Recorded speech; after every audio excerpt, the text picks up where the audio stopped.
l'après-midi. Je continue Final Fantasy XVI. J'avais fait des side quests. Puis là, on va continuer l'histoire principale. On va partir ça.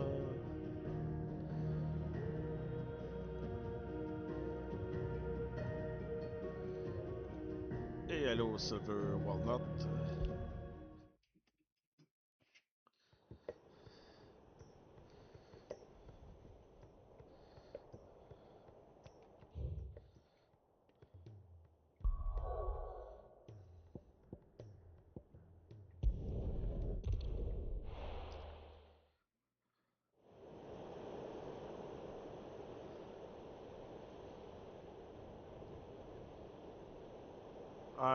Midnight Siren.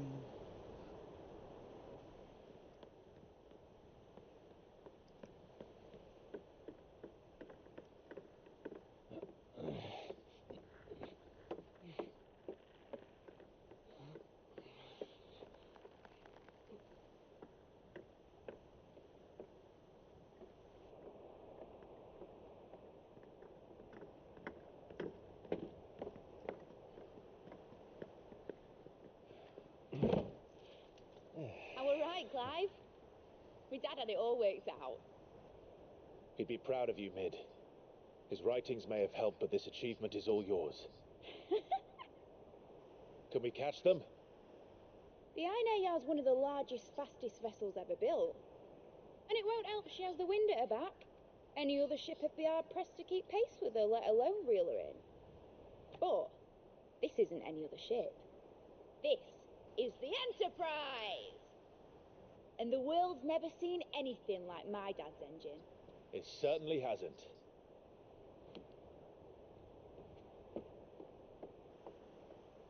Clive, what do you know of Barnabas Tharm? Only what the bards sing. And he sailed to Ash from southern lands. That it was his mastery of the blade which won him the throne. And that his sword, Odin's sword, can sever the very threads of creation. But don't lose any sleep over a last tilt. We'll do what we must to survive. What we must. The light! I thought this crew was meant to be hidden.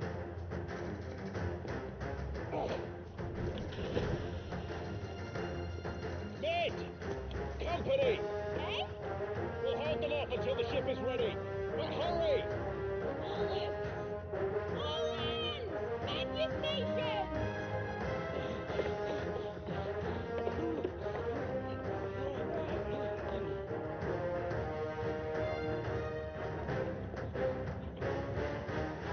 Everyone with me?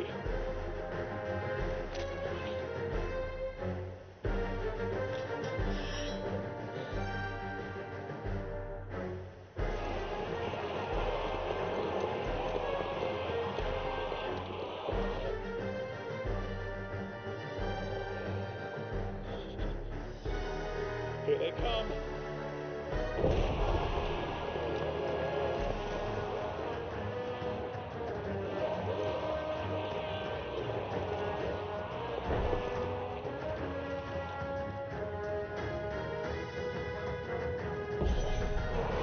That needs every moment we can give her. Behind me, Lord Rockfield. I'll take care of these fuckers. Behind you? I'll have you know, earthbreaker here. One struck clear into the heart of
520 summers.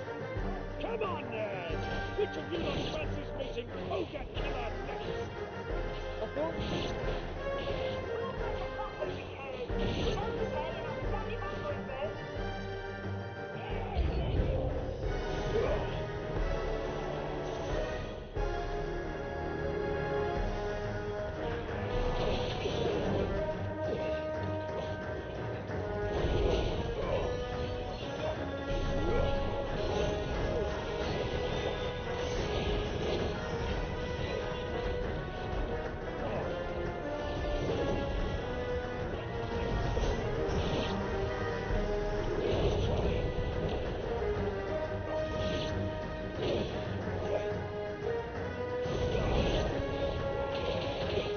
Hey, c'est touché!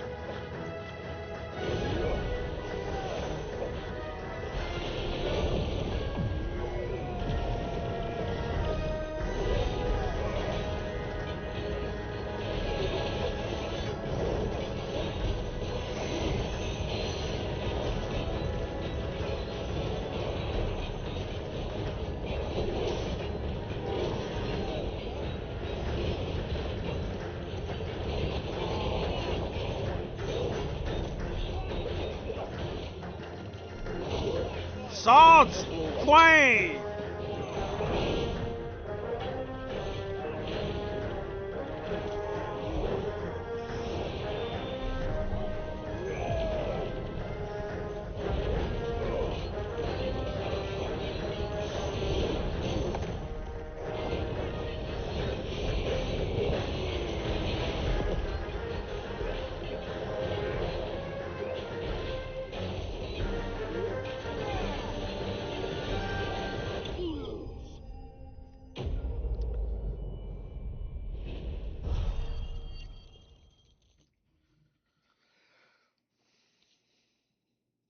De toute façon, j'ai toujours pas dépassé mes ability points.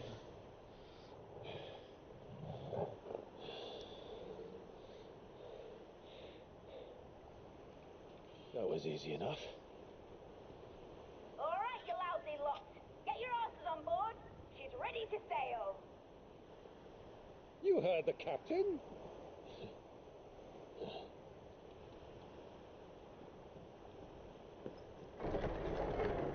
Clive.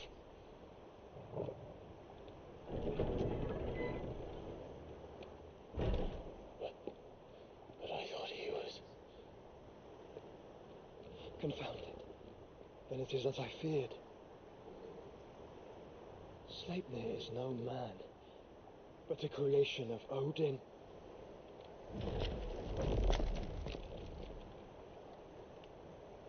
Bon, on va avoir une armée à battre. Phoenix's fiery fundament. Have you no normal enemies?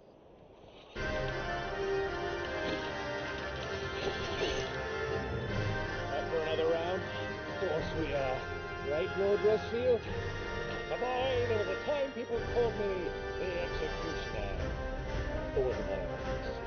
No matter, heads will roll all the same. Mate, new plan! You lead, we follow! Follow? Swimming, are you? Oh, bother me! Play anchor! Engine dead slow ahead!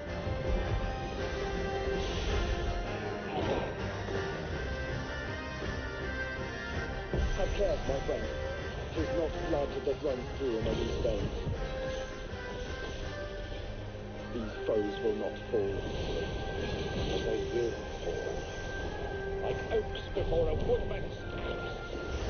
Good thing I brought one!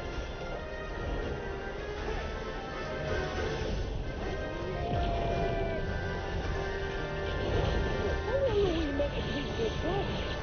As long as it takes. Unless you have a Russia. Ils ont fait ça avant ceux-là. At least 5 of the bastards. Fuck it. Let's do the lot.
on, mate! Alright, engine full ahead! And hold on tight!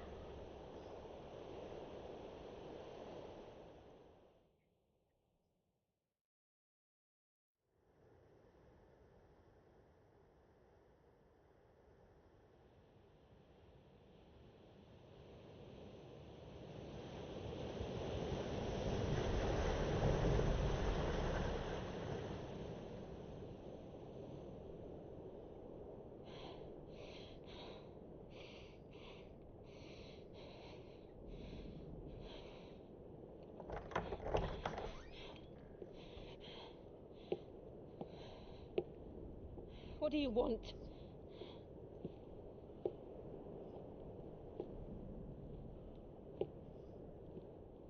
That's quite a mess you've made. And wholly unnecessary. You are my offering to Mythos. I would not see you damaged.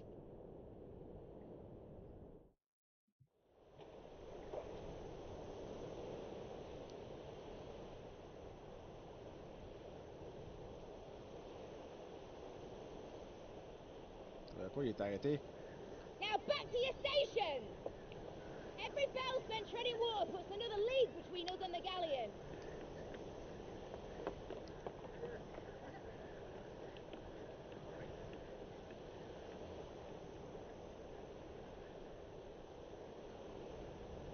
I don't suppose Mid has a spare engine? Since you rose from the grave, my fortunes have plummeted. Are you absolutely certain of this quest of yours, Clive? The foes you face are as terrible as they are numerous. Aye, and they'd have us live and die on their terms, which should answer your question. Ha! You have that same stubborn look as your father did when he set his mind to something. On the battlefield, I am but a single axe. A deadly one, mind, but a single one nonetheless. Yet what you require is 1,000, and I believe my old friend in Brandalar can provide them.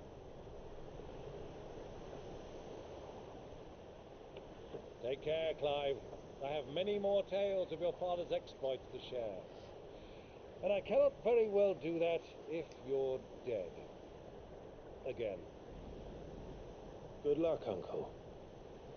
And may fair winds attend you. As for you, Joshua, take care. I shall do my best, Uncle. Farewell, my nephews. When next you see me, it shall be with an army at my back.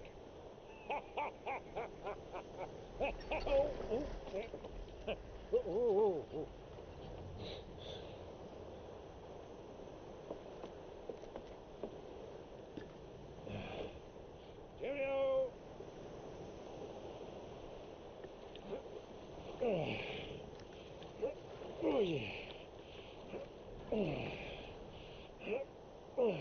Do keep up, my boy.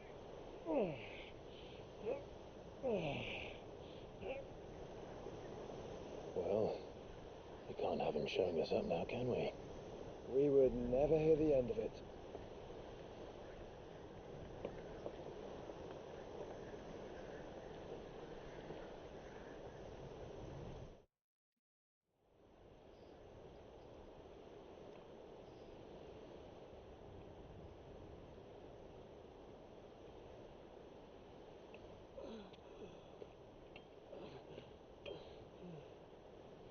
Great God of mercy.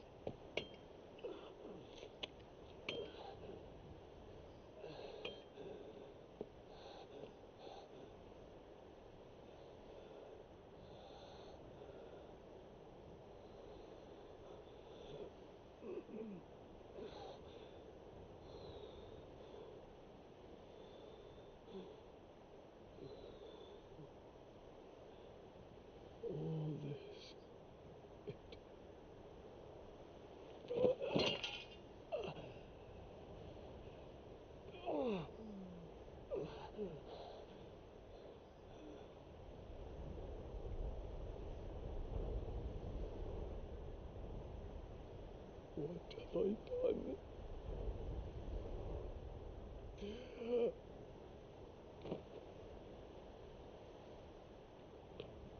My lord.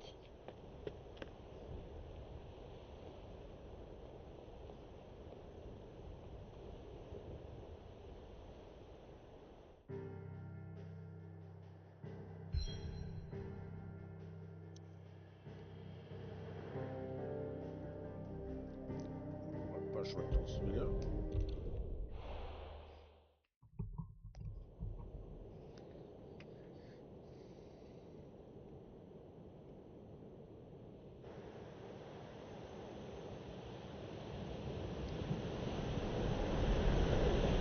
There's a lot of sea between here and Waloed, but any ship heading north has to round Zemeckis and put through the Narrow. Maintain our current bearing north-northeast, and we'll catch the Black Galleon before she vanishes again. What's to prevent her from circling around Ash from the south? With these winds in those waters, it'd take 'em forever and a fortnight to reach Stonehere. Mid knows what she's talking about, Clive. Better than any of us lot, anyway. I say we do as she tells. Sails on the horizon. She's ours.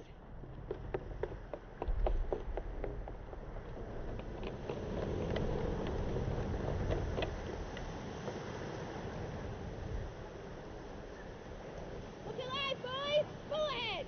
And keep those furnaces fed! Do you feel that, Jill? All hands! Battle station!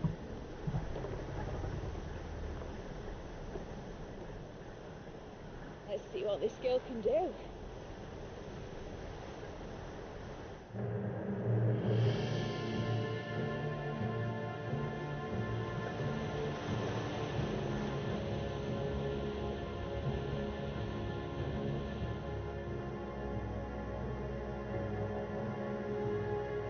Where one leads, so does the other follow.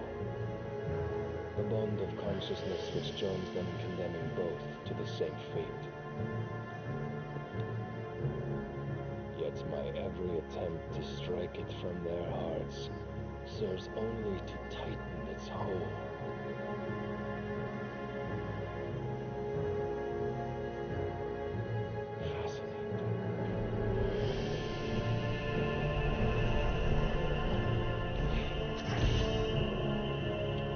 But then, there is naught my blade cannot sever.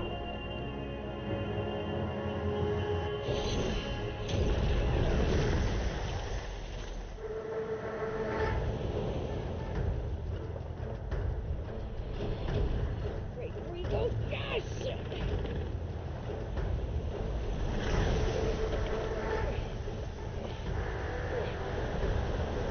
Reckless. Out of port! Heads down, you brute! Brace for impact!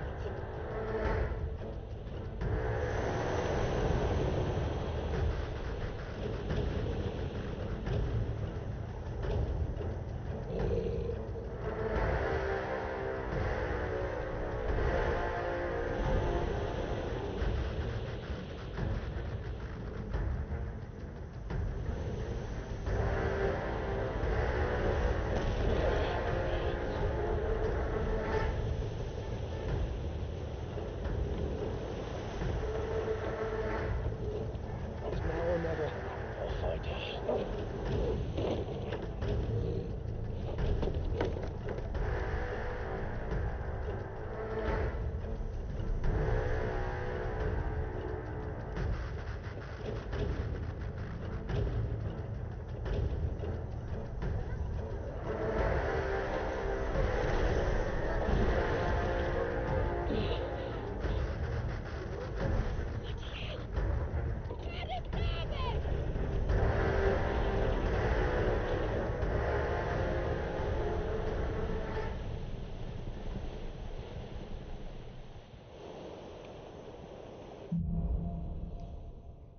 Through the maelstrom. Where did you hide, Hippopotamus?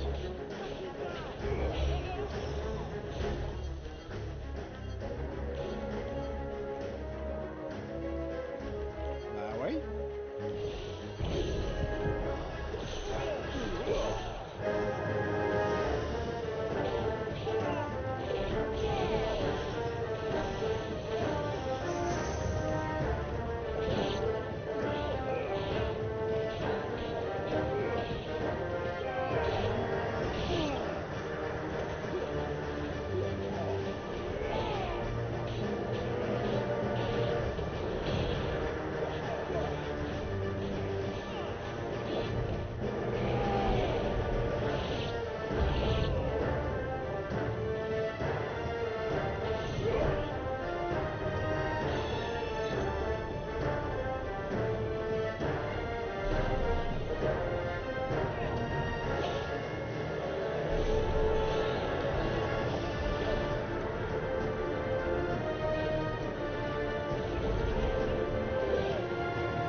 boss.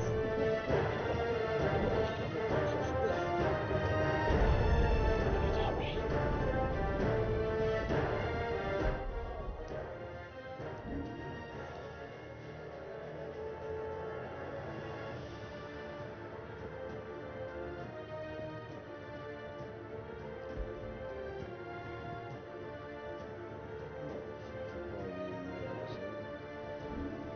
Ça, vous avez mes ability points.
Hold on.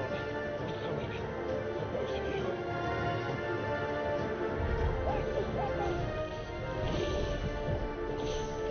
you.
What the hell are you?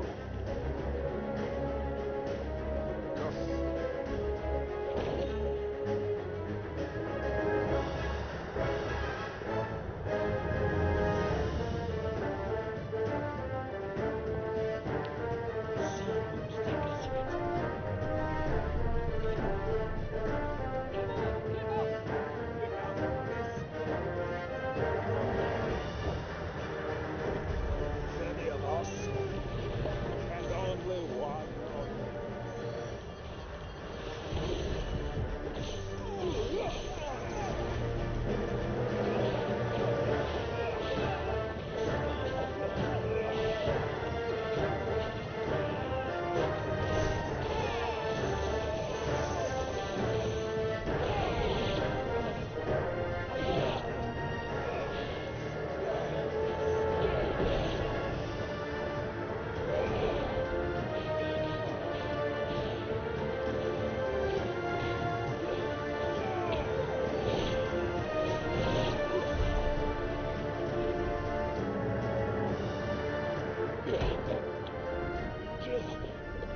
You came. Get back.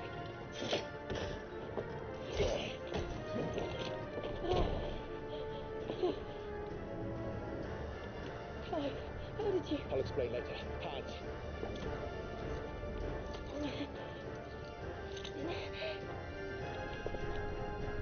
Can you walk? Out of here I can.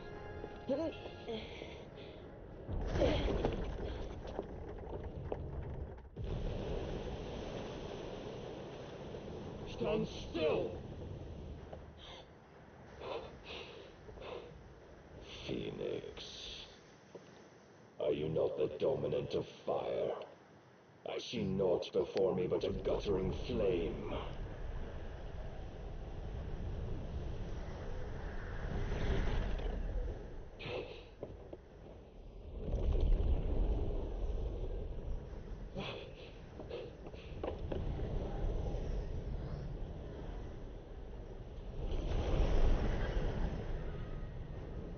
Odin.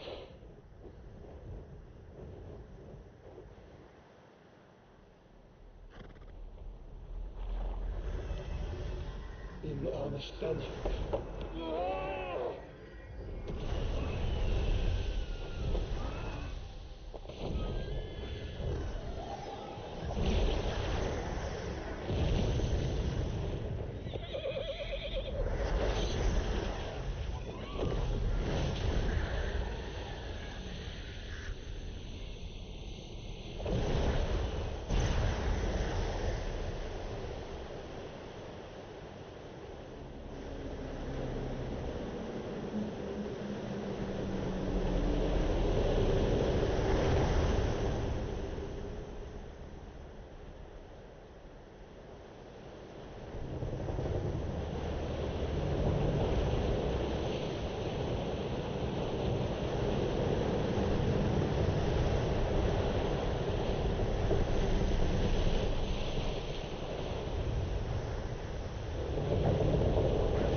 Ok, ça reste le même. Parce que ça allait tout se vider.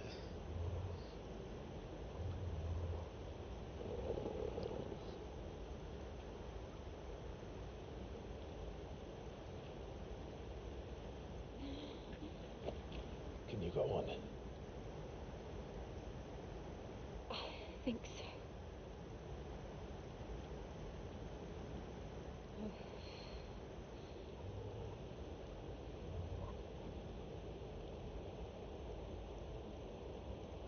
But to where?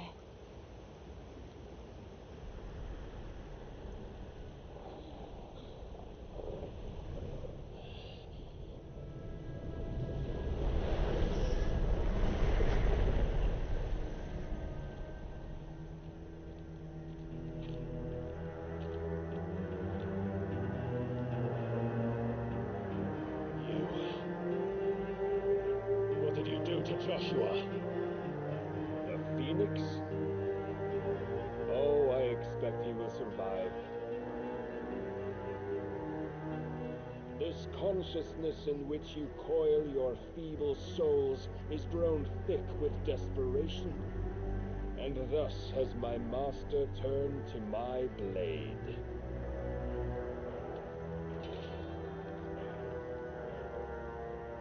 The world will soon be painted in black, and all that live shall gather in death's autumn wake. Not if we remove the cause of this misery. Not if we destroy the last of the mother crystals and restore balance to the world. Come, do you truly think it's so simple?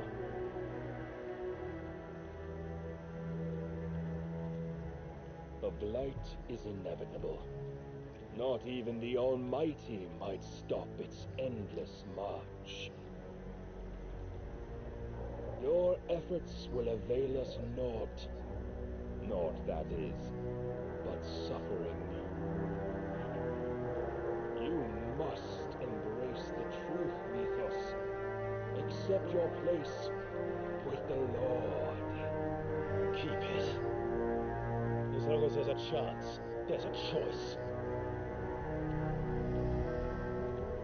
Ever led astray by your blind resolve.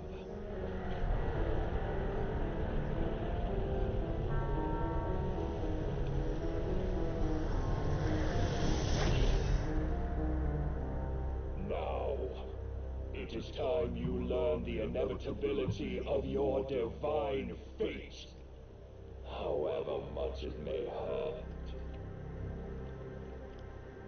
Get as far away as you can. Clive, no. Trust me, Jill.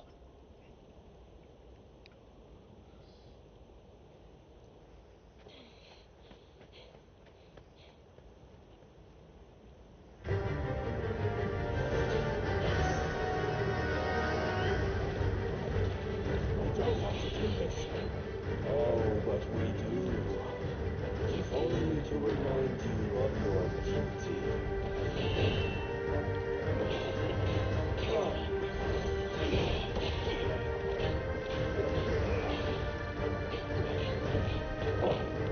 In the short time since our last meeting, you have grown much. Yet as a airship, I fear my lord will still find you lacking.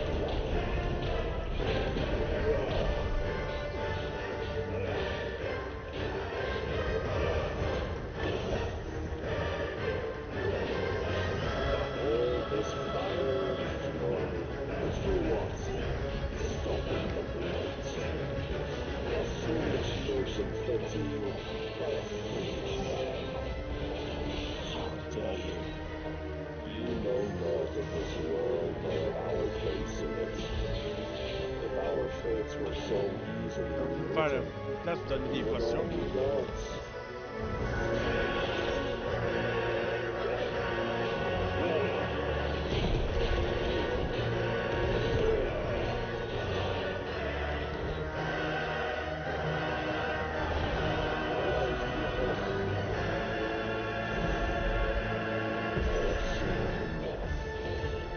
If reason cannot sway you, there are other means of persuasion of mind.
so soon.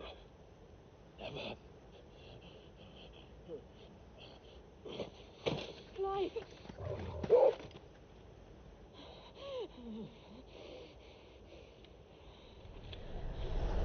Do you not see?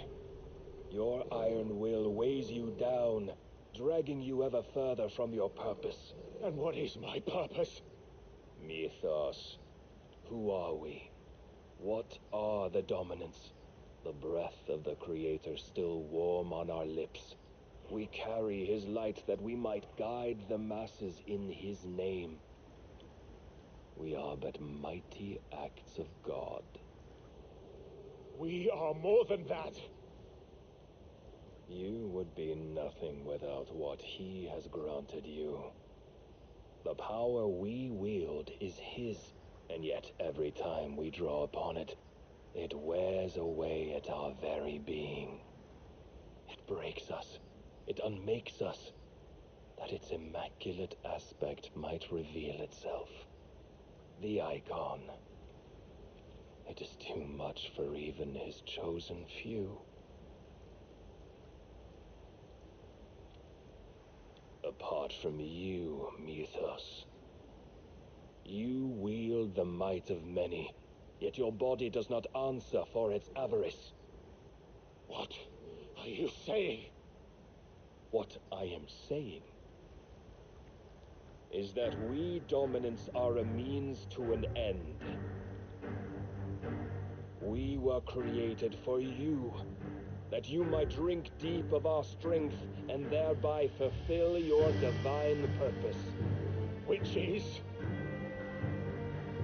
To feed. As you would know, did you only look beyond the walls of your prison of self-regard. As long as you choose to ignore this, you shall never penetrate my defenses. Still, you may take solace in the fact that you are not alone in your plight. The chains of volition shackle all of mankind, but there is yet cause to rejoice. For the Lord, in his mercy, has taken pity on his flawed creations, and shall see them restored to their proper forms. And what exactly would that be? Why, loyal servants to God. No. Manners, Lord Rossfield? They are men, like you and me. Albeit ones unburdened by the wills that drive our kind to madness. They are pure. They are divine. You mean to turn everyone Akashic? Not turn, Mythos. Turn back. For too long has mankind been led astray by their clamorous wills. It is time they return to a world of quiet equality, where they might once more know salvation. Salvation! And abandon everything we hold dear! We don't need your salvation. We'll save ourselves, and we'll do it on our own terms. Not yours, and not your gods. With every defiant expression of your will, the tighter the chains of consciousness become. But perhaps that fact may be put to use.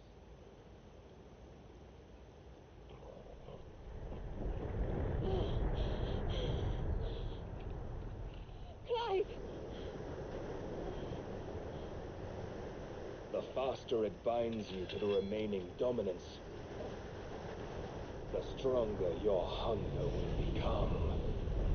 Until it leads you back to the only answer there ever was. Mayhap not by the path my master intended, but back all the same.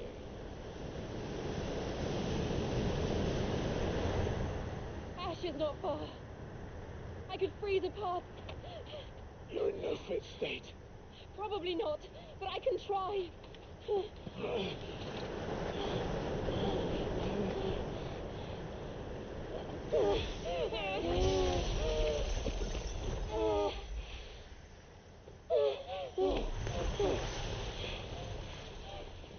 Don't look back!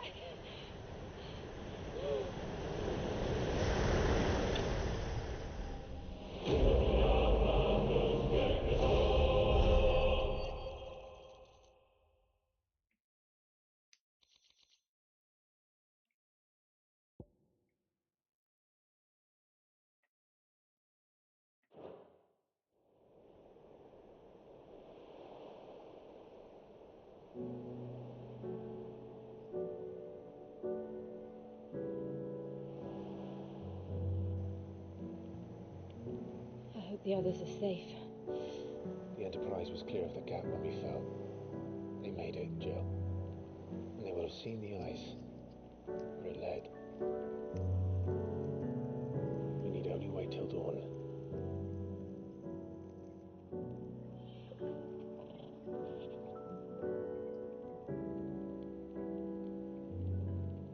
This is the second time Barnabas has bested me. I'm powerless against him. And maybe there really is nothing else for it but to give yourself to his master.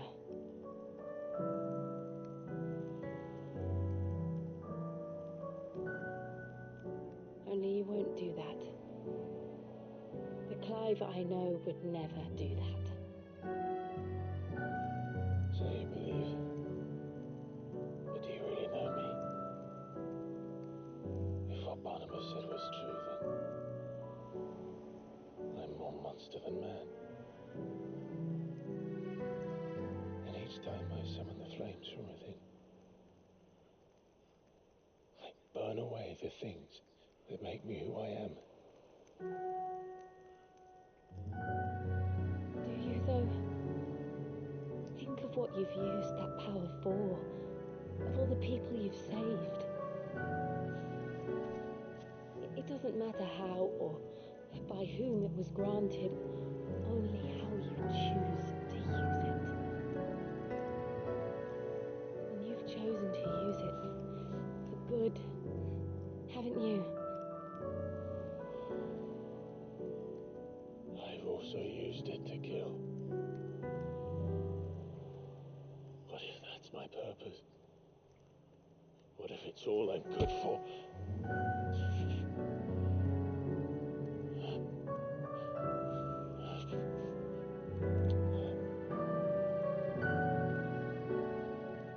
You're still that same boy I grew up with.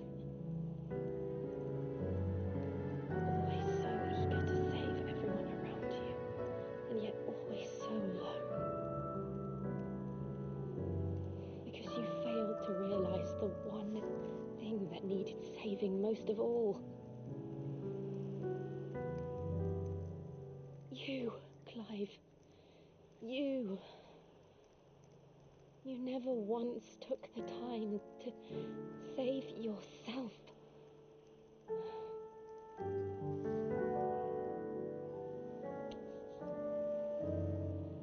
Myself. I think I might be beyond saving. No one is beyond saving, provided they want to be saved. You fight to survive. And you survive so that you may protect those you love. It's what you do.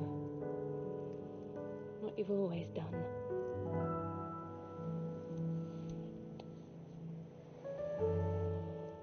And I know you're not about to change. So I'm going to help you. To give you what you need to protect us all.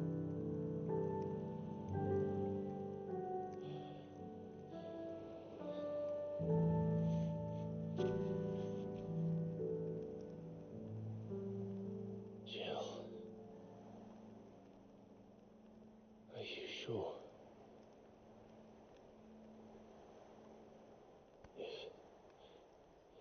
If this is what you want, then...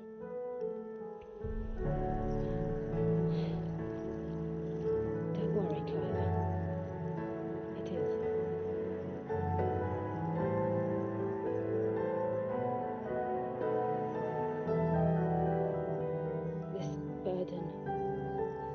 give you the strength to bear it alone. I'm not alone. These burdens I carry, my sins, my pain, my sorrow, I see now that they are all a part of me.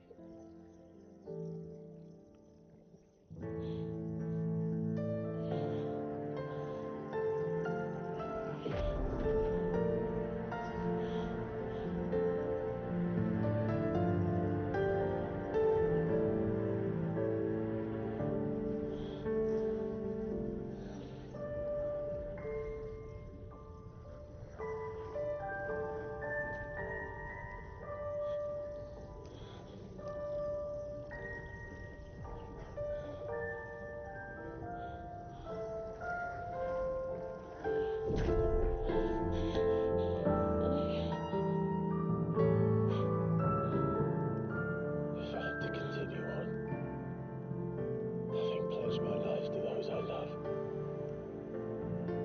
then I will gladly bear your burdens too, until my last breath. Clive.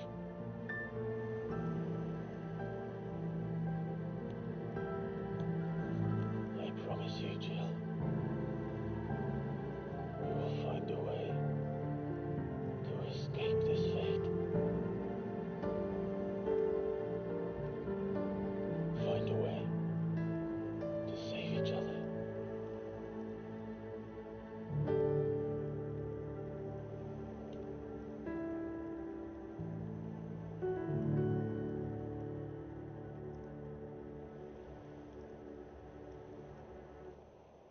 That we might one day look upon the moon again, together.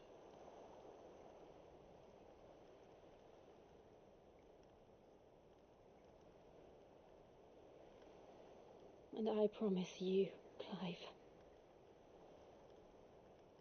that I will be there, no matter what you must become. I know.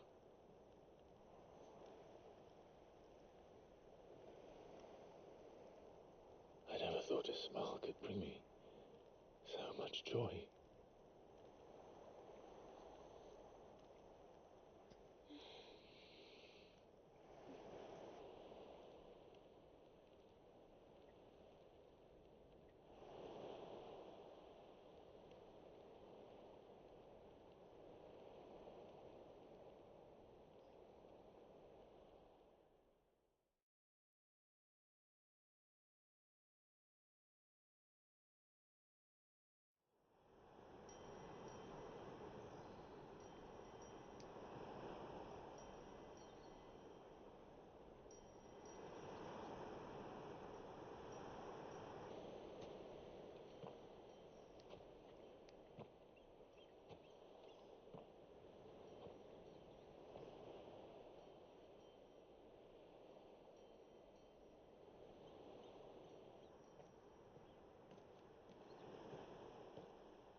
What of Barnabas?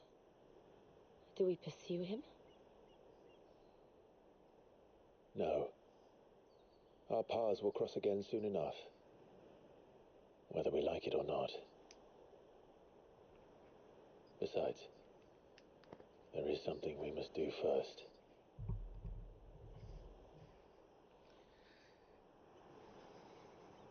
Of course.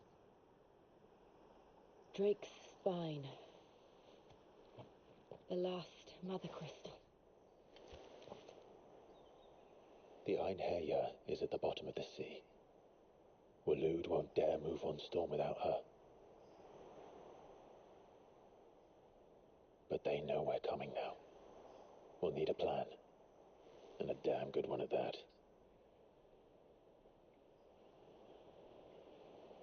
Then let's go home and find one. Ash will have to wait.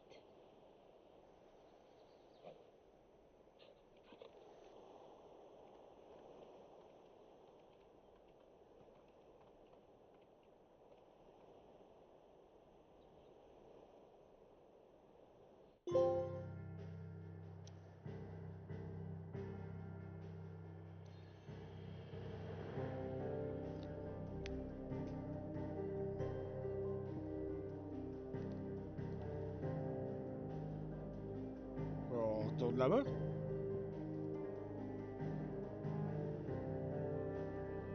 C'est le dernier mois de l'histoire, là. C'est un trou, ça? Ouais, un trou, ça. Ah, c'est où il y avait le cristal, là.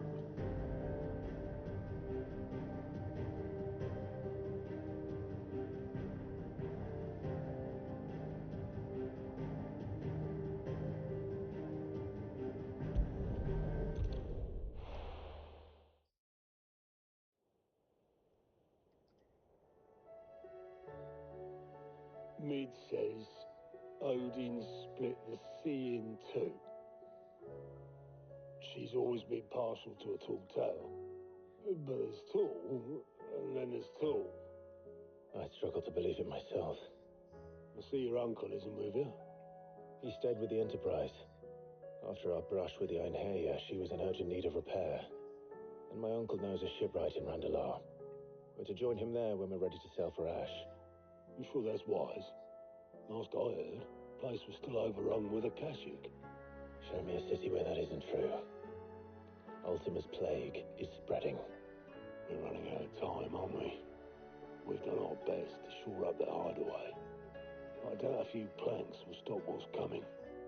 Still, we'll keep at it. Every little helps, I suppose. Let's hope so.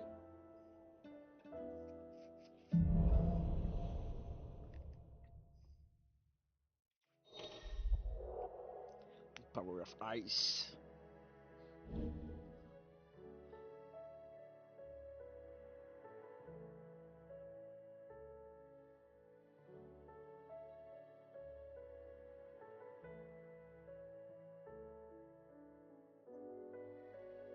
I should visit Joshua, assuming Tali will allow it.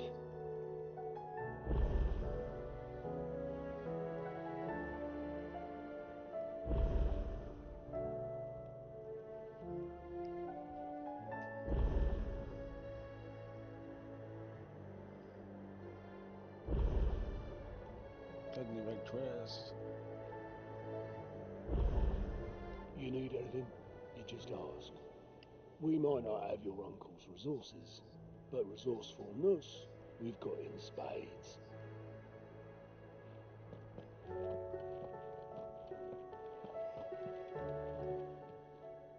How are you doing?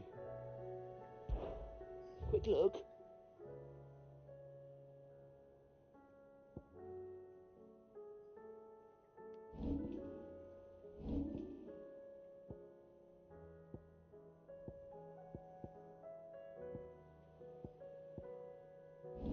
Think you can help?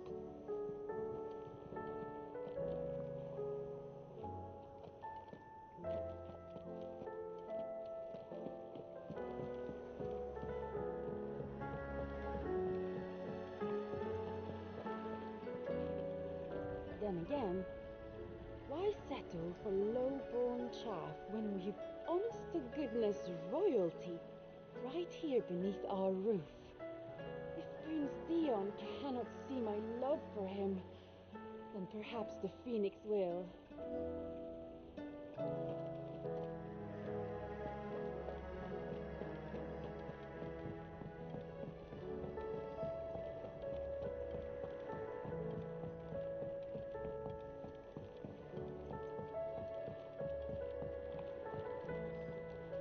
How was she?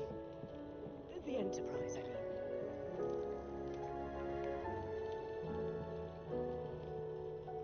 Ah, Sid.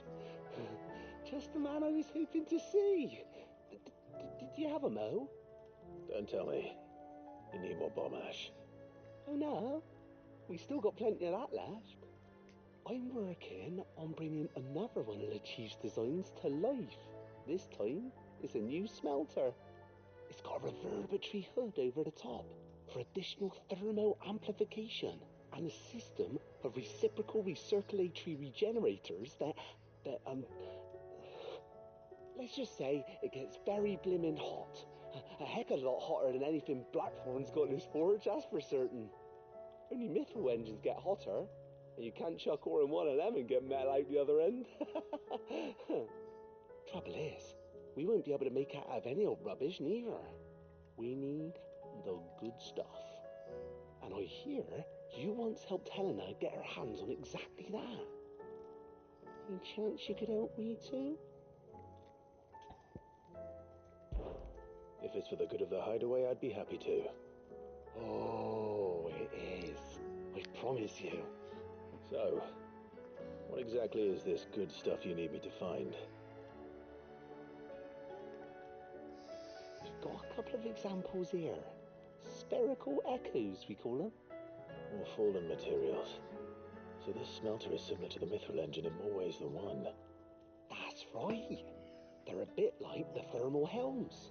Fallen ceramics deal with heat like nothing else, see? And what's more, they're directional, transferring heat from the inside to the outside. But these things, they're all outside.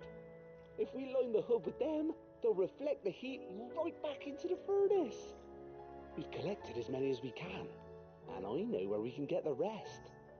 Trouble is, they're all watched over by their bigger, uglier cousins. So you want me to visit some ruins, destroy some echoes, and bring back this fizz they're guarding? That's it in a nutshell, yeah. We're only 3 short, mind, and we know exactly where they are. There's one up Amber Way, in that ruin that they call Lost Plume, and another in the Silent South, over in Dalmekia. Last one is in the ruins of Advent, which is in the Empire. All right then. Wish me luck. Will do. I'll be keeping all my fingers and toes crossed.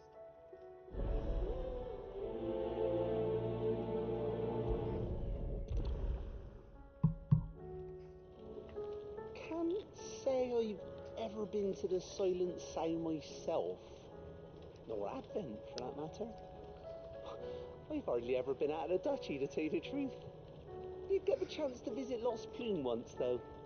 What a piece of work that place is. Would have stuck around to study the relics more. If half of them hadn't been trying to blimmin' kill me. With Canva in the hands of a Kashik, we need to find another port.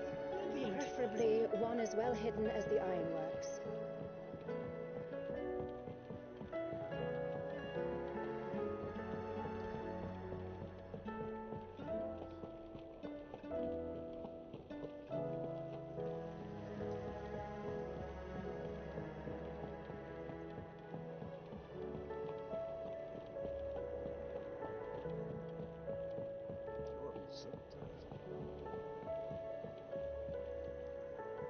Heard the bad news then, did you? What bad news? About Dravost. Blackthorn's old haunt. With the forge and all that. Well, anyway, the mine's just down the road from there are spewing out ether like no one's business. And the village? Safe from the flood for now, but they've got other problems. A Kashik. Every creature in the area is either turned or on the way to turning, apparently. Zoltan and the others are living on borrowed time. They need help, and quick. Doris sent a few curse breakers to keep an eye on things, but there's only so much a couple of scouts can do. Except get eaten. If something ain't done soon, the old place will be overrun. I won't let that happen. Didn't think you would. Does Blackthorn know? I thought it might be better if he didn't. He'd only do something stupid. You reckon we should tell him? No. It's better this way. Yeah, well, I can't stand about knowing what's happening out there, so I'm off. I'll see you in Dravost.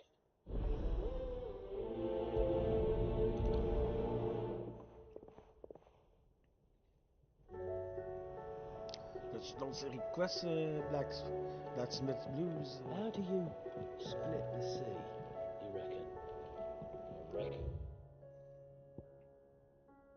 We're better off not knowing.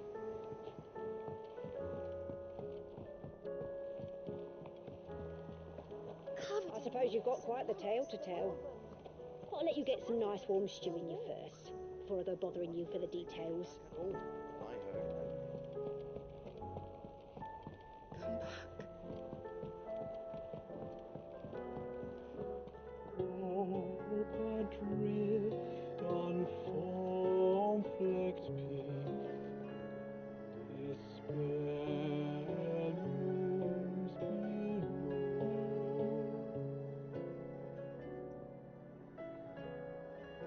Yet in the dark, a flame is sparked that warms us in its glow.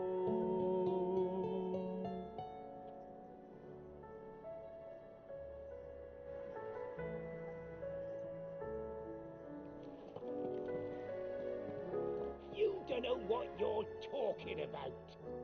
The odour's what gives Chance's stew its depth. And that's what makes it superior to any old lizard livers. Oh, please. Have you even tried the fried mortress? Taste, smell, texture. It beats your beloved stew hands down on every count.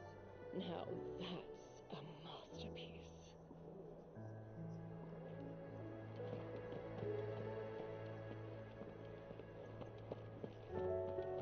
Oh, don't tell me we've run out of pep. Still alive, are ya? If you're gonna buy some, be quick about it.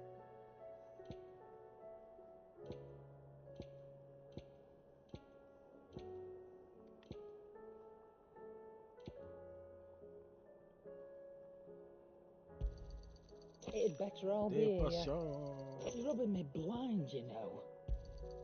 It'd better all be here. Is that all? The stew's awfully thin these days. Oh, what do you expect? Farmers are abandoning their fields and traders their roots. Most of what we have now comes from here in the Idleway.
There's no way of knowing if Doris will confide in me, but I can speak to her at least.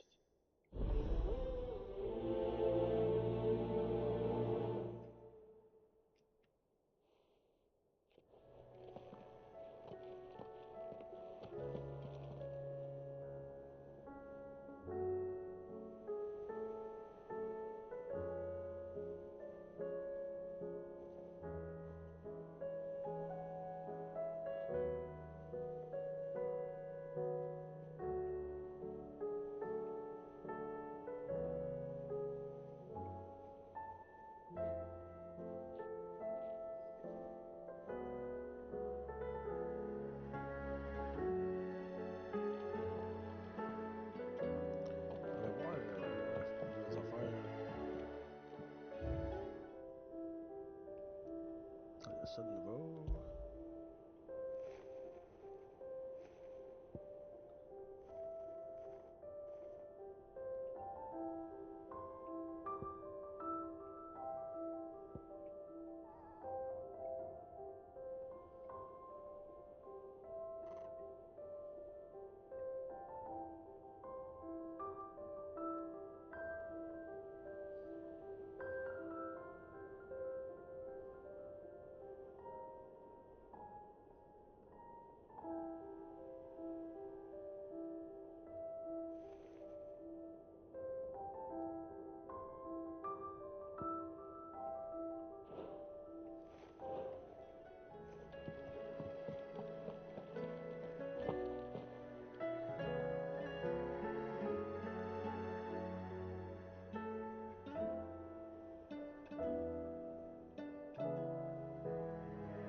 help, you said? I'm looking for Doris. Is she here? I'm afraid not. She's at Martha's Rest on a job. My job, actually. When she heard what the mission was, she insisted on going herself. Alone. Did she? What was the mission? Following up on some new information. Once they'd settled in, the bearers you helped liberate in the Dragon's Eyrie were keen to talk about their imprisonment. And about their captor. The slaver Cole's team were tracking when they were attacked by the beastmen. I'll go and find her. She's at Martha's Rest, you say? If she's not moved on already, yes. I hope everything's all right. Why would Doris insist on going alone? Maybe Cole was right to be worried.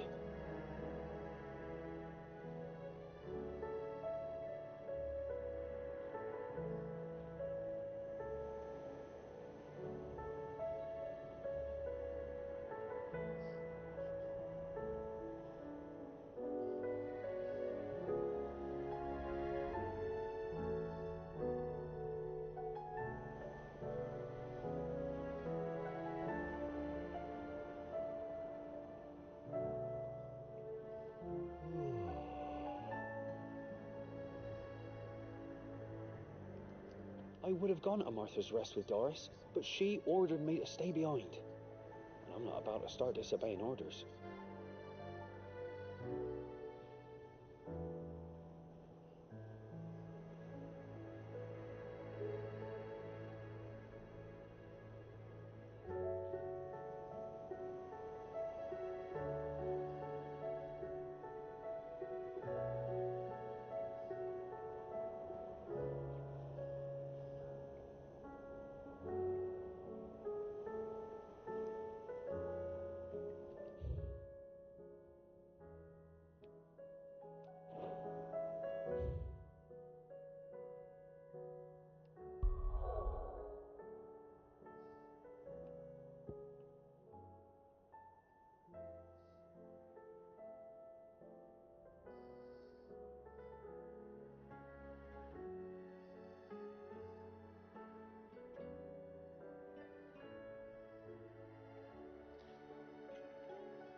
Je reviens.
Ah, je vais regarder.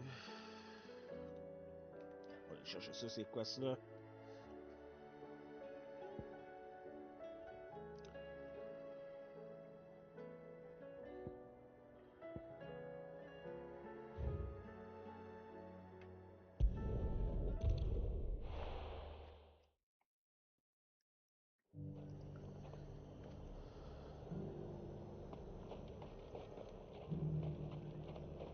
Nothing like a little unrest. Let the Dane hear you say that. Ah, c'est vrai, le châssis fait plus de lignes, mais passion, je vais checker ça. Ah, 28. C'était 25 avant. Petite affaire de plus.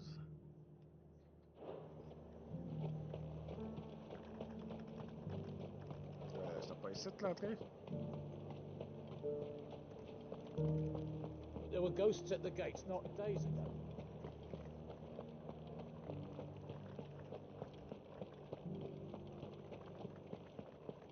Those things I said before about not being able to find. Yeah, enjoy your popcorn, Captain Redbeard.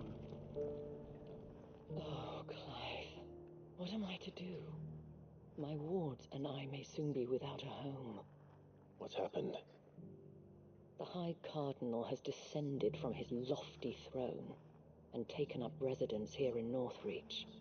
The High Cardinal? Leader of the Council of Elders, second only to his Radiance at the head of the Imperial government. Not that any of those things still exist. Now he goes by his noble title, the Duke of Oriflamme. And what does he want with Northreach? He wants to transform it into a military stronghold, a foundation upon which to build a new Sambrec. He's already secured the support of the various army remnants, with promises that they shall be afforded the respect they deserve in his empire. One built on the confiscated property of the people. He would rob the populace to pay for it. Believe me, I have used every means of persuasion to discourage him from this folly. But for whatever reason, he will not listen to me. What does Captain Philippe make of this? When the town was under attack, it was him the soldiers rallied around. Couldn't he use that influence again? How? By speaking out against one of the most powerful men in Sambrec. A man whose stated aim is to revive the empire Philippe's comrades swore to serve, and to improve the soldiers' lot within it. The captain can offer them a regular supply of gruel, and an occasional trip to the Vale to help them forget the terrors they face each day. The Duke offers them a vision of strength and safety. No. Any attempt to incite mutiny would cost Philippe the support of his men, if it did not cost him his life. But given the mood around town, mutiny may yet be unavoidable. The people have little appetite for further deprivation, least of all when it serves only to elevate others. Who could blame them? Clive, would you appeal to the Duke on my behalf? For your services to Northreach, you have the respect of the soldiers, and they will take you to His Eminence if you ask them. And unlike Philippe, no bonds of loyalty prevent you from speaking your mind to the man. Well, will you try? You could hardly fare any worse than I did. I'll see what I can do. Thank you, Clive. Tell me then, where will I find this Duke of Oriflamme? In the garrison? Overseeing the troops, yes. All right. Wish me luck.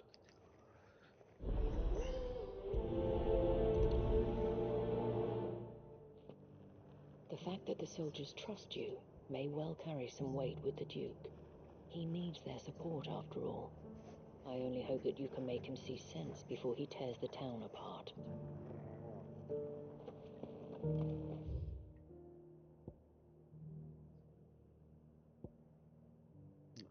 Trace it.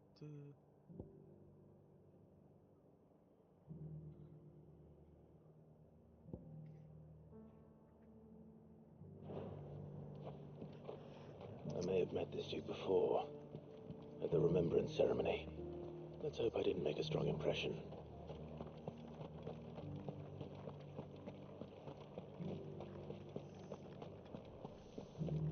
Posso pensa? No. It's heartening to see that the Guard have rediscovered their purpose. I just hope they don't do anything stupid. We've lost enough people to those things.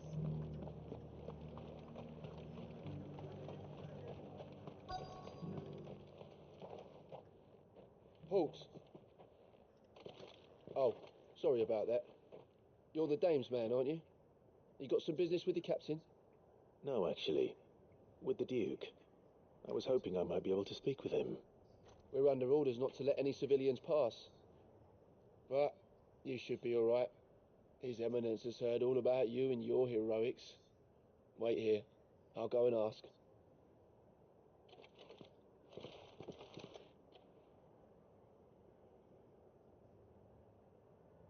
So, you are the sellsword who lent his aid to the garrison. The Empire owes you a debt, and I shall see it repaid. But tell me, is it wealth that you seek, or favor? Neither, Your Eminence. I thought only to inquire about your plan to turn Northreach into a stronghold. Ah, I see. You are worried the expanded garrison will render your services redundant. Yet you needn't be. A proud fighting man like yourself shall always have a place here. Pride of place, in fact. For too long has the contribution of the noble soldier been under-reckoned. But no more. For it is they who shall see the Holy Empire rebuilt, beginning right here in Northreach. Why here, Your Eminence? The town has been fortunate enough to escape largely unscathed from the recent troubles. Her defenses are sound, and her garrison well prepared. Which is more than can be said for Oriflamme or Twinside. The Empire wants for a capital, and I believe Northreach to be the perfect place. With Caer Norvent as her citadel. Once we have seen to the refortification of both the town and the castle, we need only build a wall around both to create a city that would be the envy of the twins. Plans are already underway for the construction. Soon enough, these thralls shall learn that they are no match for the might of Sanbreque. I fear you underestimate how dangerous these creatures are, Your Eminence. Should they return in force, you will need all the people of Northreach to come together in defense of the town. Something they may be loath to do if they've been deprived of their worldly goods. The people will do as their leaders command. If Sanbreque is to be rebuilt, she will require a functioning government. One whose authority is beyond question. That is why this levy is necessary, so that any man who wishes to join the army might do so and be fed, outfitted, and paid as befits a defender of the Empire. And yet there are those who persist in peddling the treasonous lie that I seek to steal from the people and drive them from their homes. I suspect they're afraid of losing what little they have left. Precisely. The common folk have little and less, and you mean to deprive them of even that. You would sow the seeds of your new empire in your own salted earth. Sabine, we have discussed this. Yes, and I told you then how putting the empire before her citizens would lead only to revolt. Without an empire, there are no citizens. And in yours, there will be only beggars. Is that what Griga wills for her people? Do not take her name in vain, Sabine. I'll come back later. The citizens revolt. I wonder what the people really think of the Duke's plan. It wouldn't hurt to ask them, I suppose. Let's begin with those on the other side of the wall. Sabine, you are impatient. embarrassing me. You're embarrassing yourself.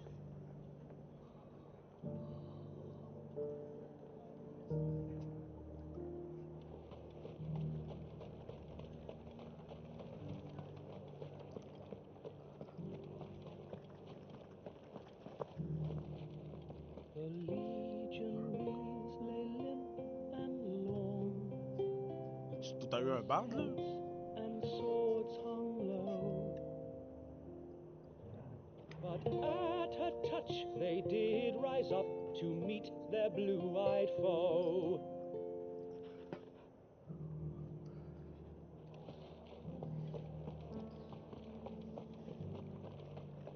You needn't fret. The creatures have been...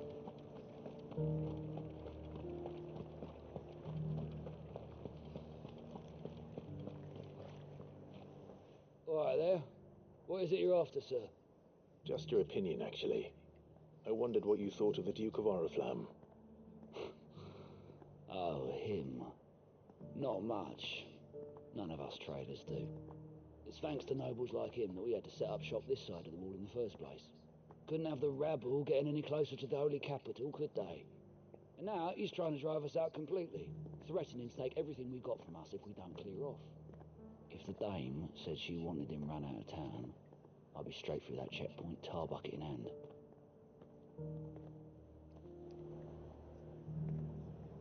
The Duke might have soldiers at his beck and call, but us common folk follow the dame, and no one else.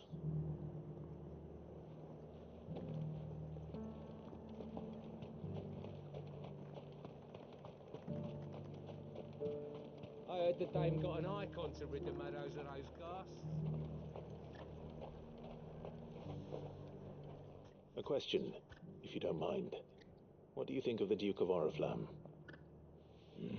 Don't get me started.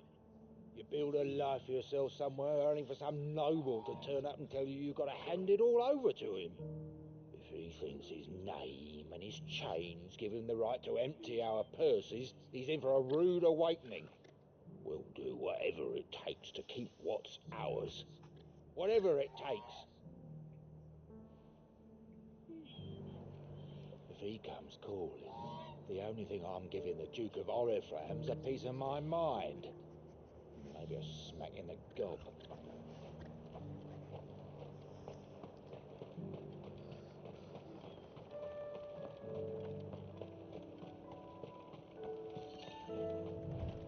Deux îles. Je suis riche. The dame certainly has a way with the men of the garrison. If only all our problems could be solved so easily.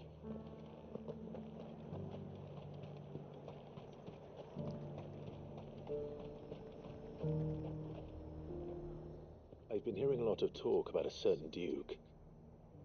Nothing good, I'll wager. Going around acting like he owns the place. And with hardly a word to the dame. This is her town, not his. I take it you'd rather she was in charge. As far as I'm concerned, she still is. Just need his eminence to sod off back to Oriflamme. Well, the people seem united enough. What about the soldiers? The dame actually cares about this town, unlike the Duke. He's only interested in picking our pockets to line his own.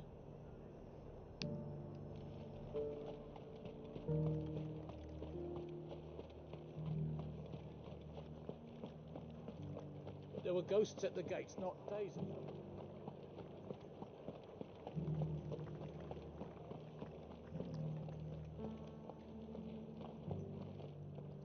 Ce qui est le plus proche, moi c'est lui.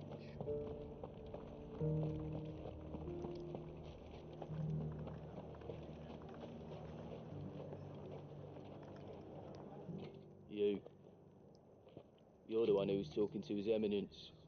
On the dame's behalf, yes. I was trying to persuade him not to take the people's goodwill for granted, but it seems my words fell on deaf ears. What do you think of his plans? I'm a soldier, mate. He tells me what to do, not the other way round. Listen, I've got nothing but respect for the dame, but I've got a family to look after. That's where my loyalties lie, not with the town or the empire, but with my wife and children. If the Duke can get us cement and the equipment we need to fight off those blue-skinned bastards, I don't care how he does it. I wouldn't be here today if it wasn't for the Dame, but I'm with the Duke on this one. If turning this place into a fortress is what it takes to protect my family, I'll do it. What am I to do? Where am I to go? As long as you remain, the veil will see to your needs.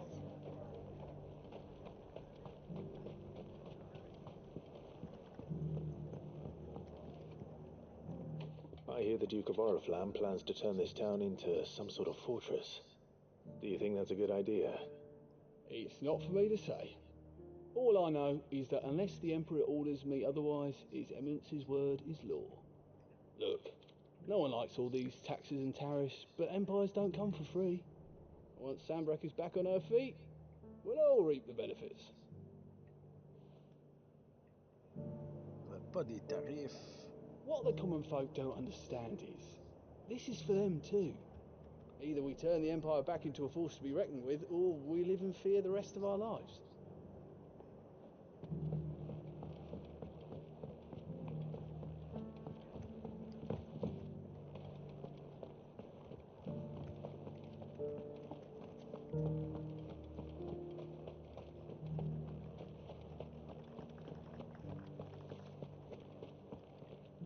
Excuse me, do you have a moment?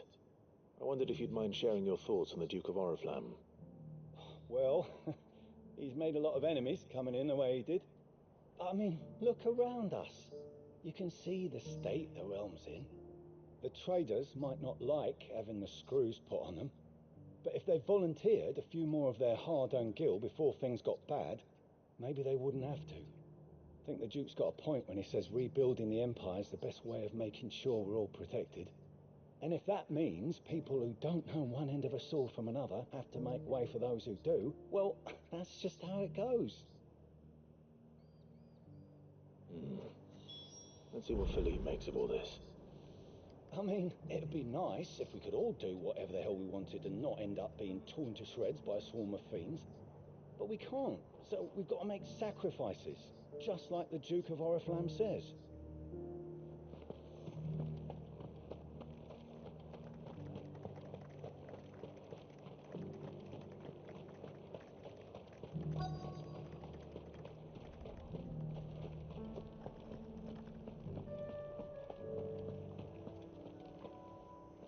Captain, do you have a moment? For you? Certainly. Clive, wasn't it? Thank you for last time. How can I help you? I wanted to ask you about the Duke of Oriflamme. Do you intend to go along with his plan? But to tell you the truth, I'm in two minds. It's my sworn duty as a captain of the Imperial Army to obey his orders. But I can't say I agree with him. Philippe, I remember you saying that you became a soldier to protect the people you loved. The Dame included. That's right, I did. Well, she doesn't agree with the Duke's orders either.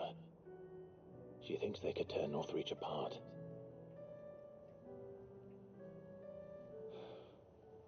And she's probably right. Thank you, Clive. I know what I need to do now. Protecting the people I love is what matters. Doesn't matter how. Well, duty calls, so I better go. Thanks again.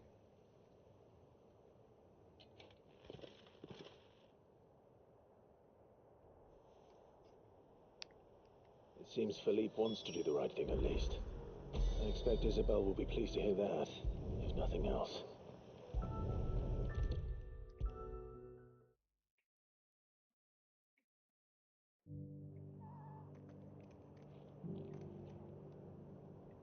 Ah, Clive.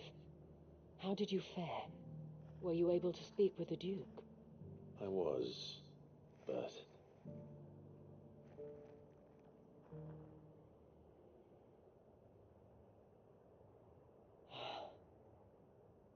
So Northreach is to be a fortress after all. Well, it will certainly help to hold back the thralls. There's no denying that. though I doubt it will come as much consolation to the townspeople whose worldly goods are confiscated to pay for it. They deserve to be heard, Clive, to have a say in this new empire the Duke means to build. Sadly, His Eminence values their obedience more than their opinions, and hopes to reassert the authority of the state. I fear he sees the people as mere pawns on his chessboard to be sacrificed for the greater good. Needless to say, they themselves are of a different opinion, and would rather their destinies were in your hands. The soldiers, meanwhile, are content to follow their orders, and not just because of the Duke's rank, but because of his vision. I thought as much.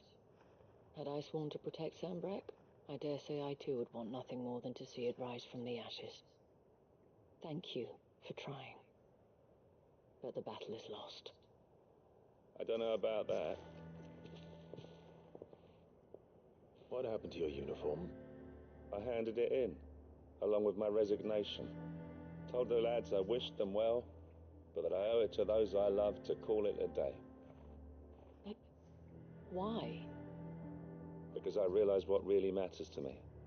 Not following some nobleman's orders for the sake of it, but protecting what I care about. Protecting Northreach. I honestly don't know when those monsters will return, but I'm certain they're not finished with us yet. And when they do come back, we need to be ready for them. We need to stand together, all of us. And with you to lead us, milady, I reckon we can do it. It was you who finally convinced me, Clive. There's no point following orders if they go against everything you believe. Indeed. All of us, standing together. That has always been Northreach's best hope, and one which still lies within our grasp. We have only to turn our attentions to the true enemy. Thank you, Philippe, for showing me what I must do. Anything for you, milady. Speaking of standing together, would you mind if I borrowed a few of the lads from the Vale to help keep watch around the town? I fear His Eminence has loftier tasks in mind for the guard. Not at all. Be my guest. Wouldn't be the first time.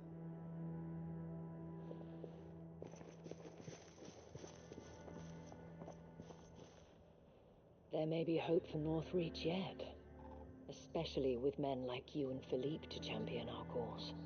I, for my part, shall continue to work upon the Duke, in the stubborn belief that I might still tempt him into joining hands. But I suspect I shall have to call upon your aid again. Until then, Clive. Until then.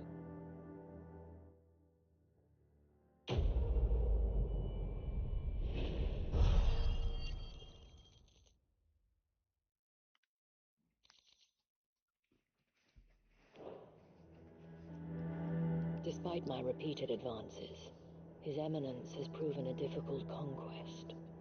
Fortunately, I am nothing if not persistent. But, be that as it may, I might yet need you to press the point. On va aller là.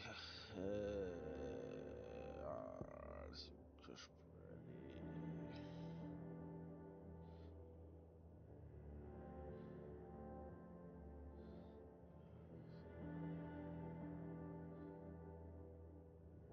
Ah, c'est plus proche.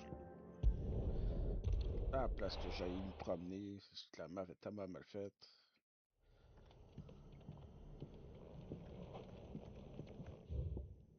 C'est vrai, c'était rendu de même. Fait que... Par là...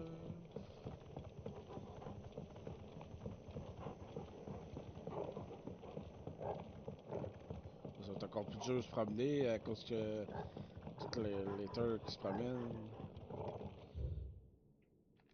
Ouais, je pense que c'est par là.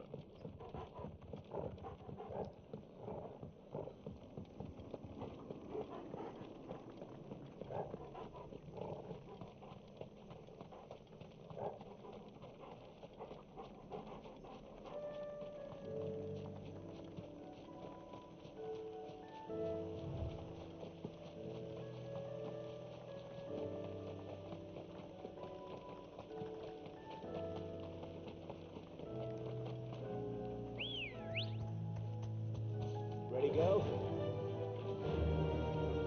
Run with the wind.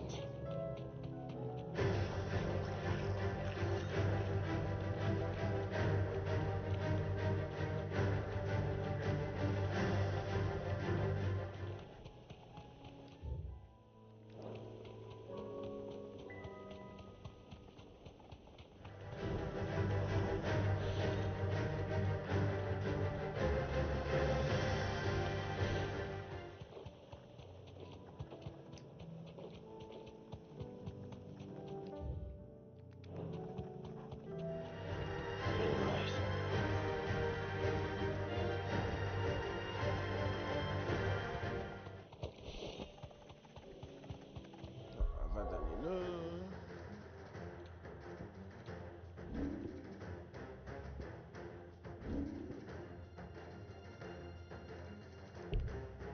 Bon, je peux pas faire que je suis encore bon. I need to deal with these ones first.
Yes.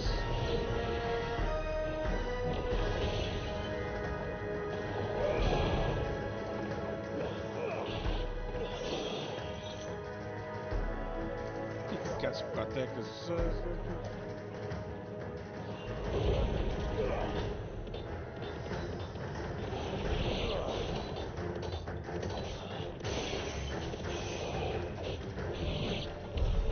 Where to find this spherical echo?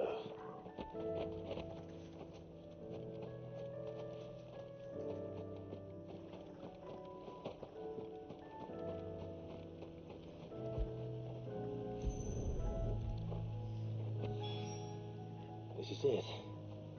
Right then. Just two more to find.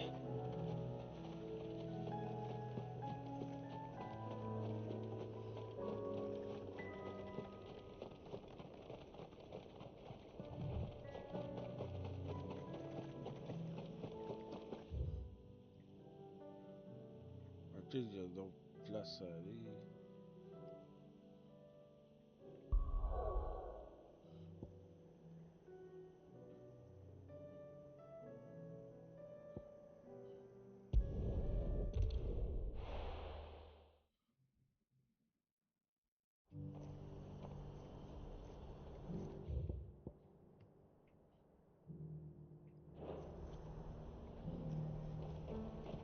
Ça va. Je voulais voir l'affaire de Shiva. Ouais.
ça fait 5 de shattering damage.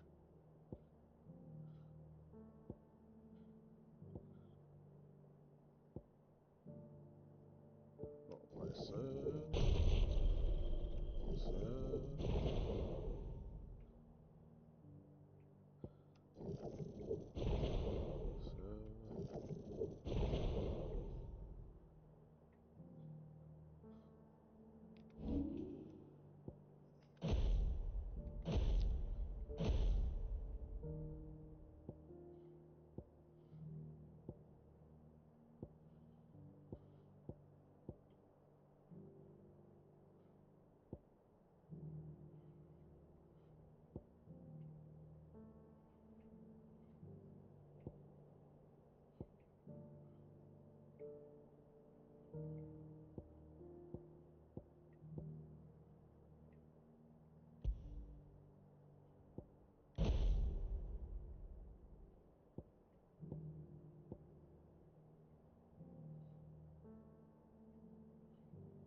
Ah, j'imagine qu'il faut que ce soit master. Ouais, ça dépend, faut que ce soit master pour que je puisse l'équiper dans d'autres éléments. Bon, ouais, je suis là.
On va prendre lui.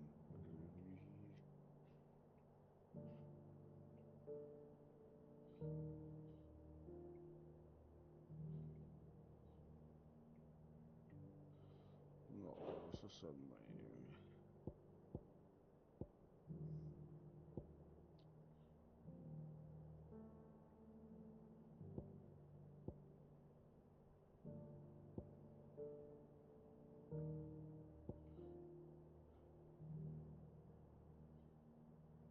J'avais ça d'équiper depuis, j'avais plus ça.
potion, ça c'est plus potion.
Ah, Clive, you'll be pleased to know that the negotiations are progressing well.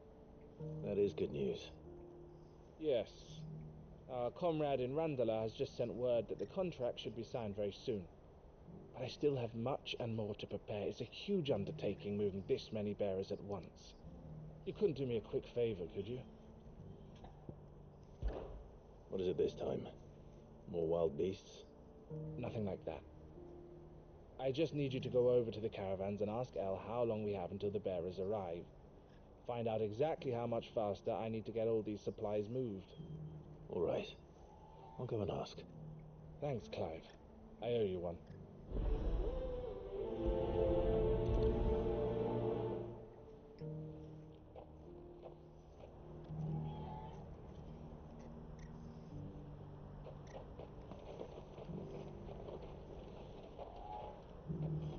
This inky shroud does not portend ill weather, alas. I fear it is a harbinger of something far worse. Has mankind strayed from the light of the heavens once more? Are we to be punished for our sins, like the denizens of Zemeckis? What's happened? Can't the gate?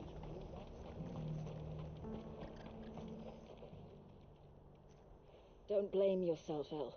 This is their fault, not yours. I know, but... No buts about it, all right?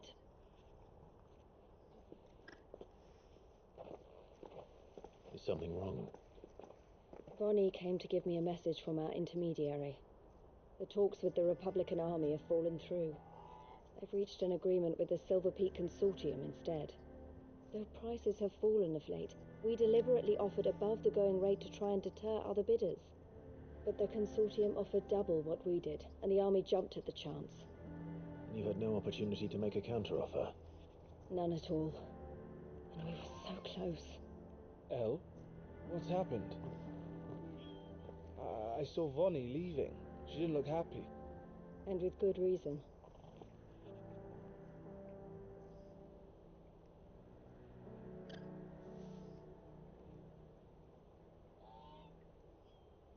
But I thought we were the only ones the Fist were speaking to about the bearers. How did the Consortium even find out about this? It's not so surprising. They have ears all over the Republic. This isn't over. The Consortium will have to sell these bearers eventually, and at the price they paid, buyers will be few and far between. I'm going to Randalar myself. Alone? You sure that's wise? Are you offering to be my bodyguard? How kind. Meet me at the checkpoint near the capital gates. I'll send an owl ahead and request a meeting. You go to Cashlock, Theo, and get everything ready. We've waited far too long as it is. Even if I fail to free these bearers, there will be others. Someone needs to prepare the place and keep any prowling beasts at bay. Oh, and that's me, is it? Well, it looks like I'm following orders till she gets back from meeting the Silver Peak Consortium, who've been doing their best to undermine our scheme. She'll never join them after this, surely. No, she said it herself. She still has plans for Cashlock, even if this one falls through. She means to stay with us, then. I can't say I'm not happy to hear it, but... is this what she really wants? You have to trust her. You're right. It's what she wants now. And if Elle's off fighting for the cause, I should do my part too. So I bid you farewell and safe travels, my friend. I'll gather my men and leave for Cashlock. We'll make sure the place is well stocked and defended. You go to Randala and see if you can stop my sister biting the Consortium's heads off. If she won't consider her prospects, someone has to. I'll do my best.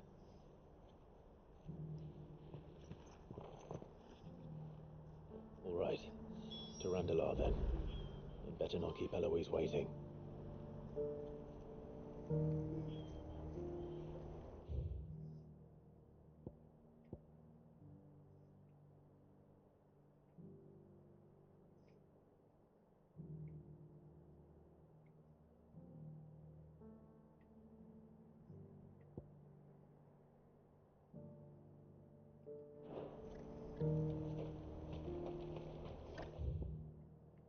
C'est la bonne direction. If you're thinking about leaving for the Crystalline Dominion, you're out of luck.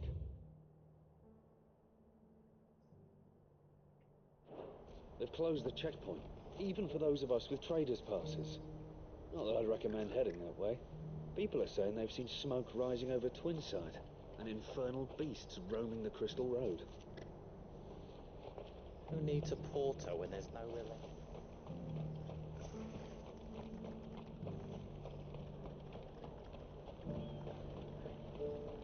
What I wouldn't give for a hot meal. Looks like this is the end of the road for us. When are they gonna let us through?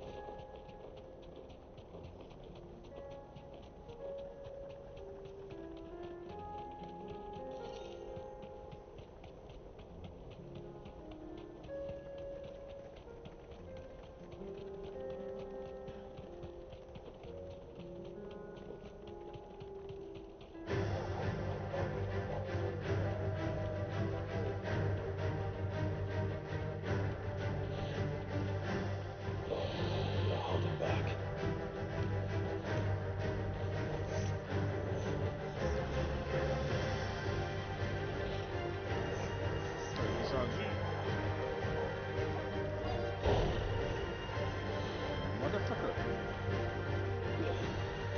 The mall.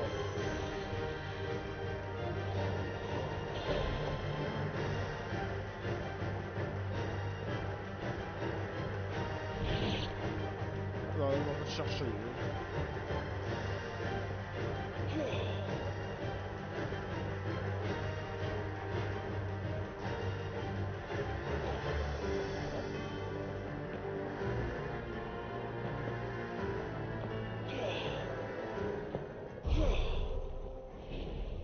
J'ai le dessin.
ça?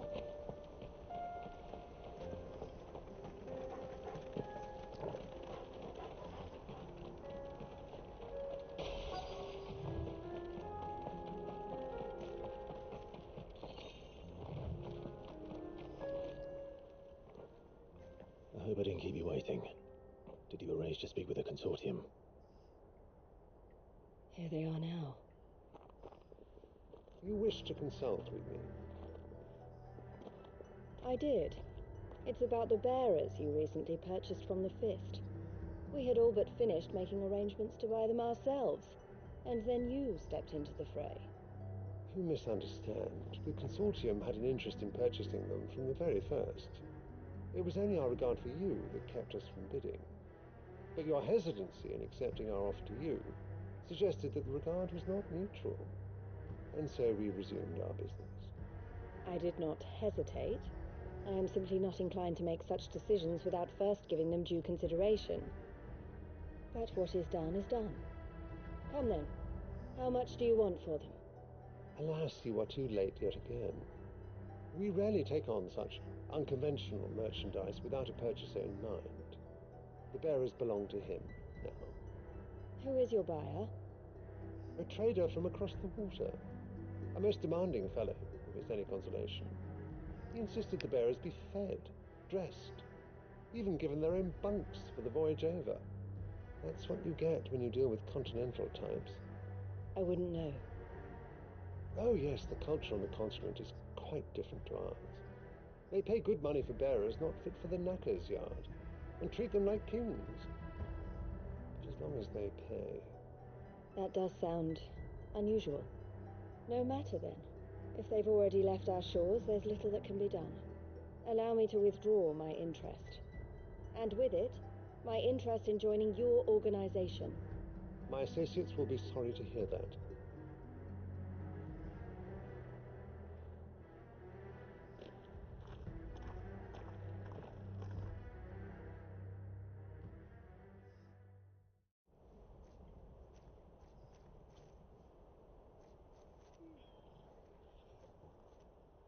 I'm sorry you weren't able to save them. As am I. But I only have myself to blame. He was right, you see. The Silver Peak Consortium did intend to buy those bearers before I did. Their representative hinted at a possible purchase when he came to recruit me. I feigned interest in joining them in the hope he might be encouraged to tell me more, and he did just that. As soon as he left, I sent my own offer to Randalar. So you never... No. I entertained the consortium's proposal solely so I could learn more about those bearers. But I was a fool to think they wouldn't find out. I knew exactly who I was dealing with. You tried. I did. And if what he said was true, the bearers are to be well treated. Which is something, at least. But they deserved more. I wanted so badly to see them freed. Eloise! Eloise! Word from Cashlock. The village is under attack. A pack of beasts have come down from the mountains, and there's a dragon at its head. Theo and the others are trying to hold them off as best they can, but the odds are against them. They need help, and fast. Theo! I'll go on ahead. Thank you, Clive. I'll gather some men and join you there. Just... make sure he's safe.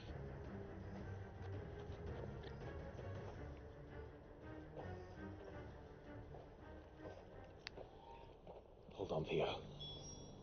I'm coming.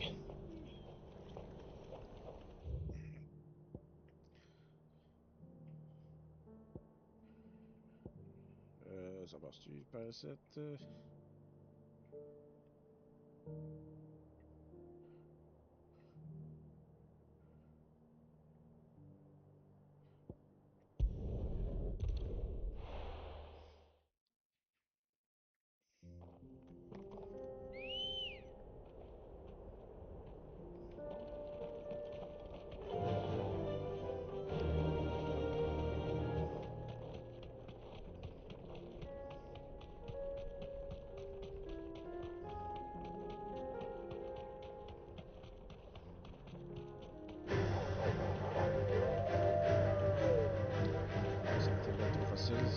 ça prend en bas.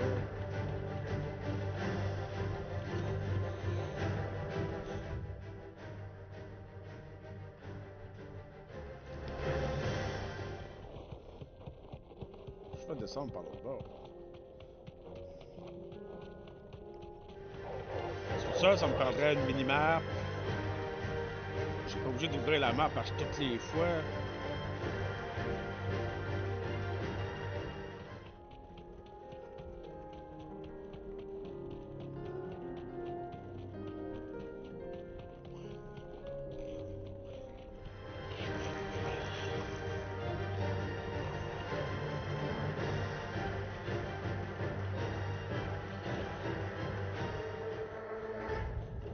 It'll do, girl.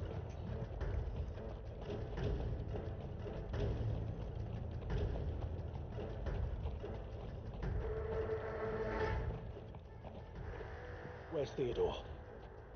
Upriver! He led the dragon that way to keep it from the village, but the whole area's flooded with ether. We just have to pray he makes it out in one piece. I can do better than that. Torgal, with me. Theodore led the dragon upriver. Let's help him. I only hope he's still alive. There's an ether flood up ahead. I know Theo's a bearer, but even he can't stay in there forever.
J'avais pas vu que je fais coller mon chat.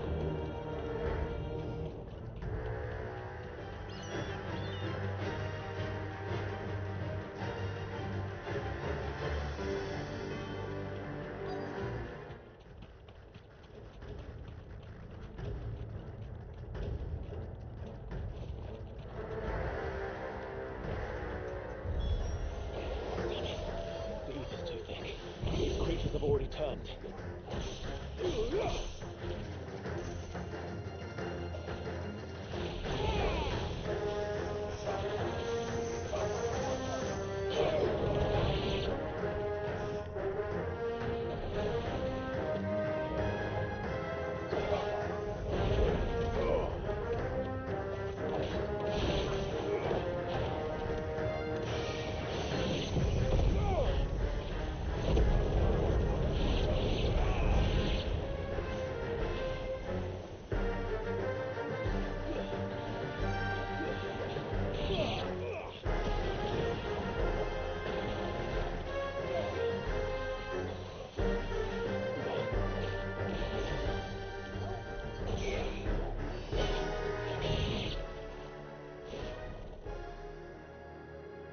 I can't waste any more time. I need to find Theodore before that dragon does.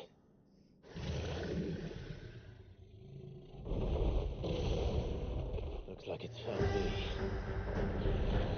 This thing's turned as well. This isn't going to be easy.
Theodore, you had me worried for...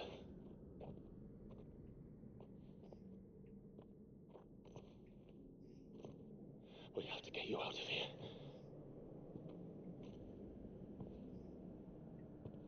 I think it might be a little too late for that. Bearer or no, there's only so much ether a man can take, and that Drake just wouldn't let me leave. You have my thanks, Sid, for finishing what I could not. For keeping Elle's dream. Theodore!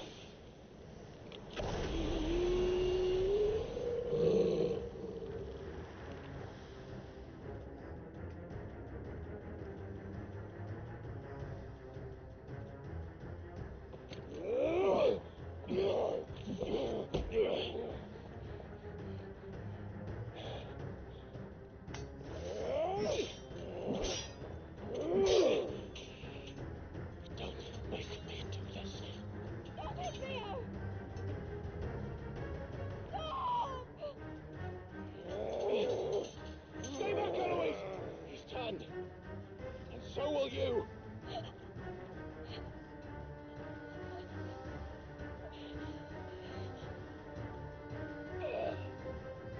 Hell. Theodore.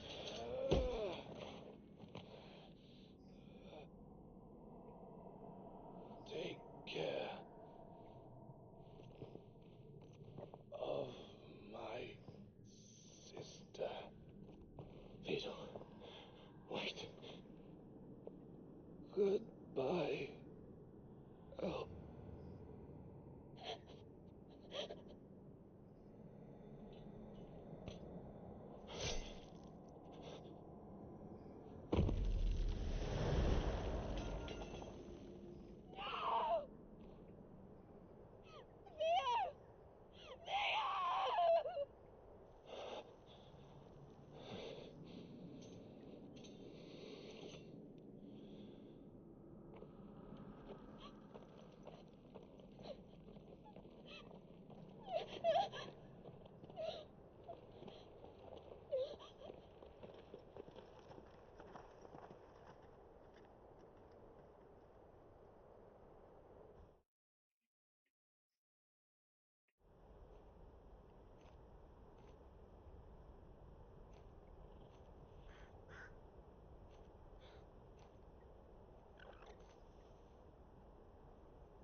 Thank you, Clive. I think I'll be all right now. That was true bravery he showed. Leading the dragon away from the village like that. His first instinct was always to protect people. To put others' well-being before his own. And now he's gone. Because I sent him to that place. Against his will. It wasn't against his will. He was ready to do whatever it took to show you he could stand on his own. So that you would finally be free to live your own life. To live my own life. He never could come to terms with the choice I made. What exactly happened? You once told me Theo was the first bearer you ever helped.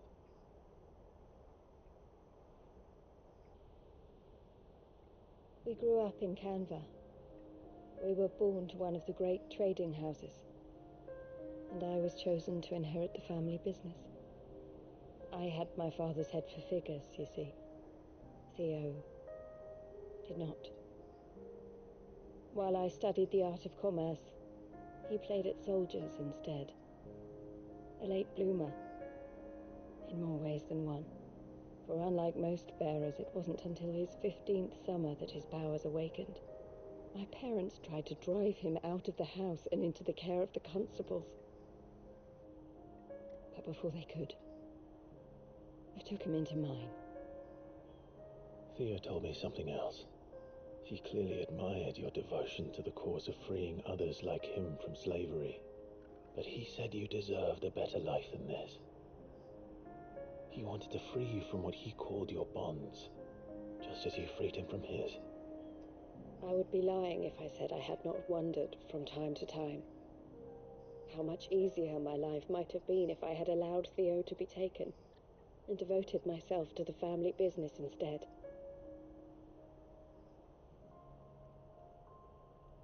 But I have never regretted the decision I made. Being with my brother meant more to me than tradition or reputation. I only had to look at him to remind myself of that night and the choice I made and the fact that I would make the same choice again in a heartbeat.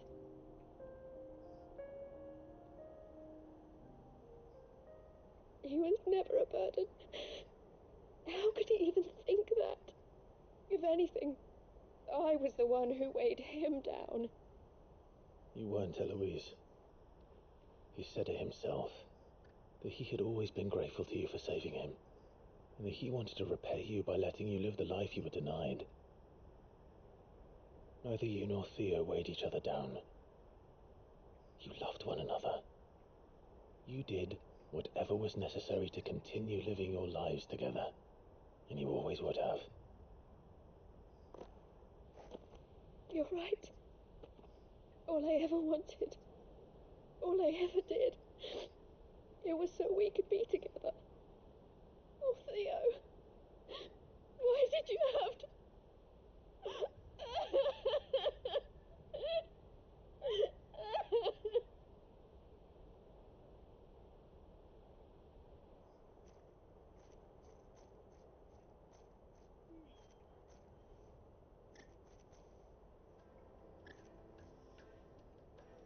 I know Theo wanted me to move on, but I'm staying here at the Crimson Caravans to continue our work. We can make a difference here. We can help people, save them. I need nothing more from life than that. So I'll carry on doing what we do, ensuring that goods, people, bearers get where they need to be, bringing smiles to people's faces just like we always have, and to Theo's, wherever he is. This is the life I have chosen, the life I will always choose. I've made a choice of my own, to continue helping you however I can, whenever you need it. Thank you, Clive.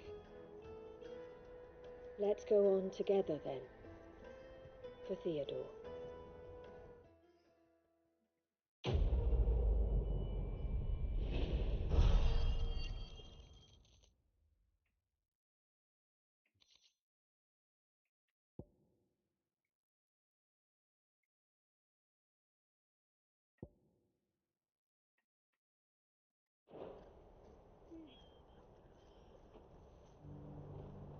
The Crimson Caravans is my family business now, and I would not exchange it for the world. I brought Theo here to be safe, and I have never looked back since. Bon, bon là, regardez ici.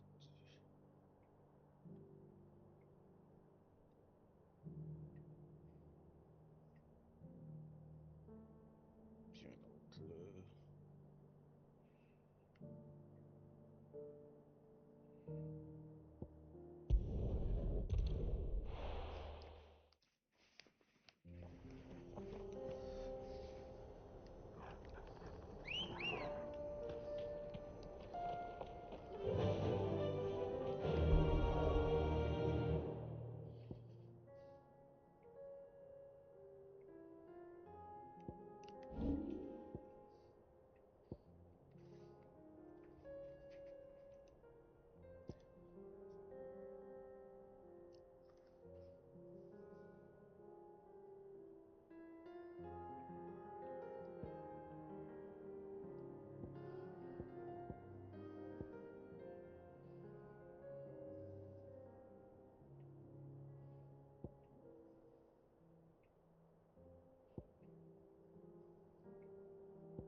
faster.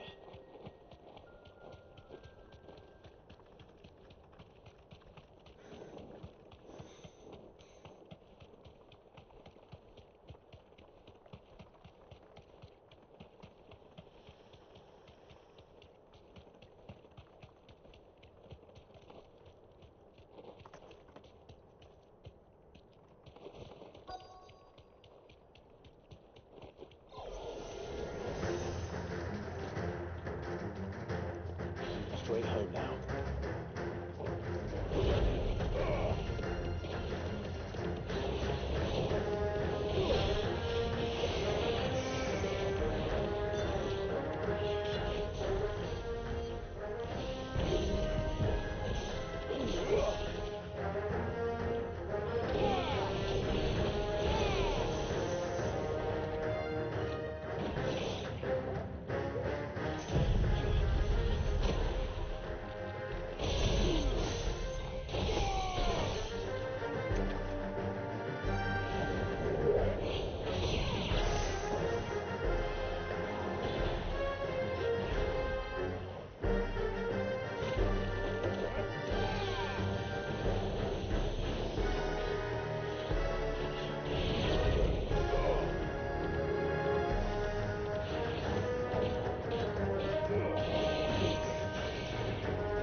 Two down, one to go.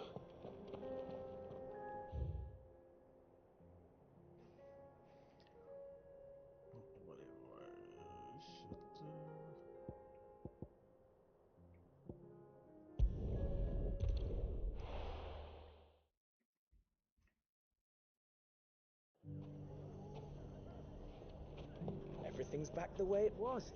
I don't know how they did it. I do. Take that, you naughty thief! And that! Stop it, Red! Clive!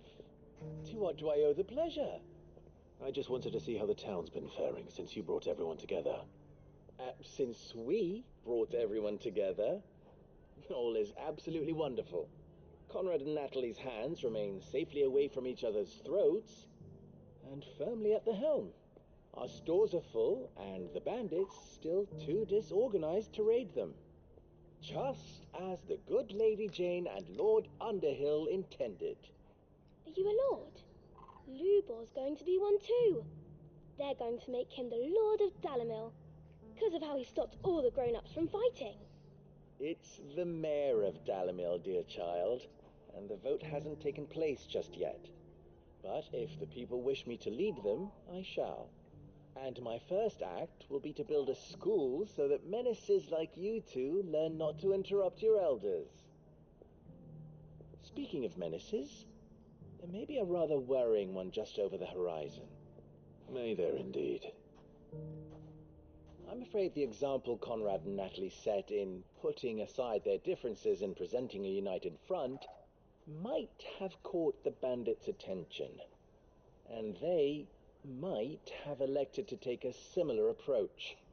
They have formed what one could call a League of Outlaws, and they grow more organized by the day. But we'll fight them all off just like last time, no matter how many of them there are. Won't we, Lubor? Of course we will. If we continue to work together, we can overcome any challenge we choose to face. The longer we avoid facing this one, the more difficult it will be, until the only way to overcome it might be to run for the hills. Our best hope is to nip these efforts at organization in the bud, by finding those ne'er-do-wells who have yet to join the cause, and ensuring that they never do. Perhaps a certain Lord Underhill might be willing to lend us his aid once more?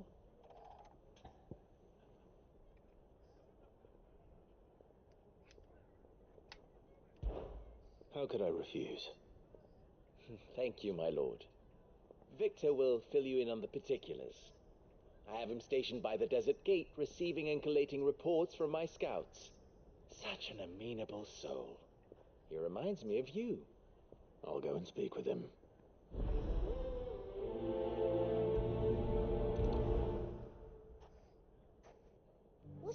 difference between a lord and a mayor? That's easy. One of them swings a sword, the other forges them. Victor has been collating reports on the bandits' encampments. You'll find him by the desert gate. I'm sure if he has anything to ask of you, it will be simple enough.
Victor has been collating reports on the bandits' encampments.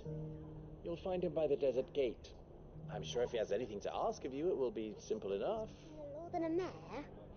That's easy. A league of outlaws. Sounds like we have some competition.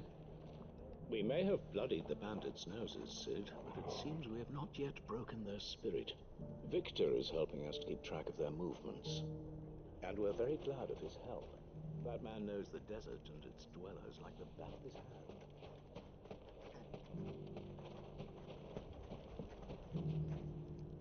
Still in Dalamil, Victor? Ah, Sid. I thought you'd have returned to Cosnis by now. I did. Then I came back.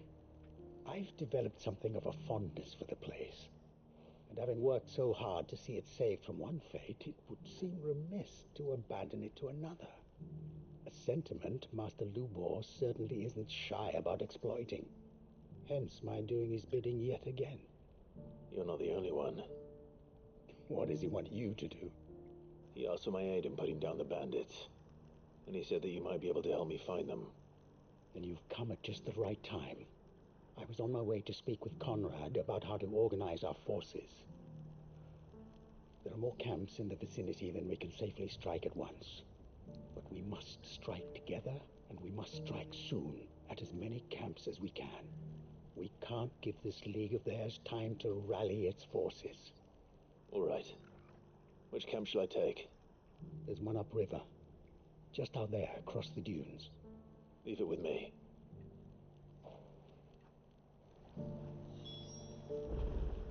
The camp is in the desert to the north of here. You know what to do.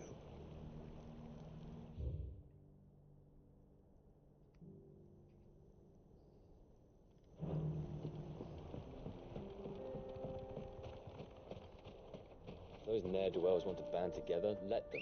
They'll be no match for us. To the wall. Faster!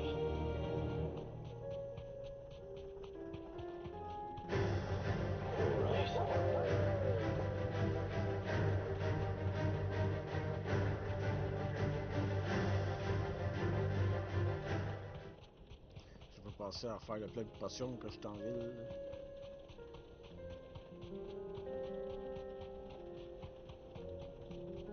That must be the camp Victor mentioned. Come on then, Toggle. That's him! The one who killed Lot and Fingers! Take his head off!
my victor know.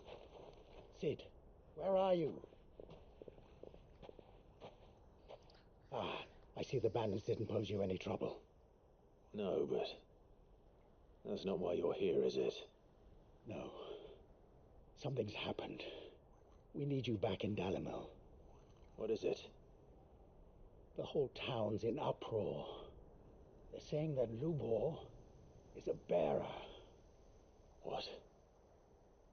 Seems that one of our parties wasn't as thorough as they should have been. They let one of the bandits escape, and his escape route took him right through Dalimil. Some of the children spotted him, and he was about to silence them. And when Lubor felled him with a bolt of magic, and without a crystal. But that's not possible. It is, if he's a bearer and has been hiding it all these years, which is what people are saying. If he has, well, I wouldn't blame him. No man is branded by choice. Still, all those people see is a man who's lied to them all his life. One who has made a leader of himself when the world believed he should have been a slave. Fuck. I don't know where we go from here, but I know one thing. Lubor needs all the friends he can get right now. You're right.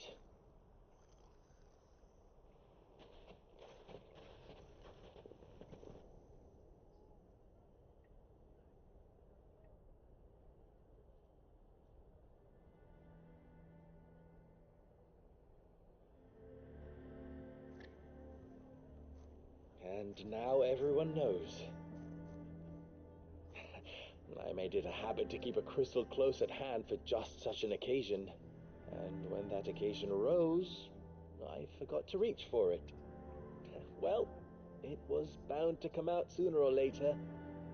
We're sorry, Lubor.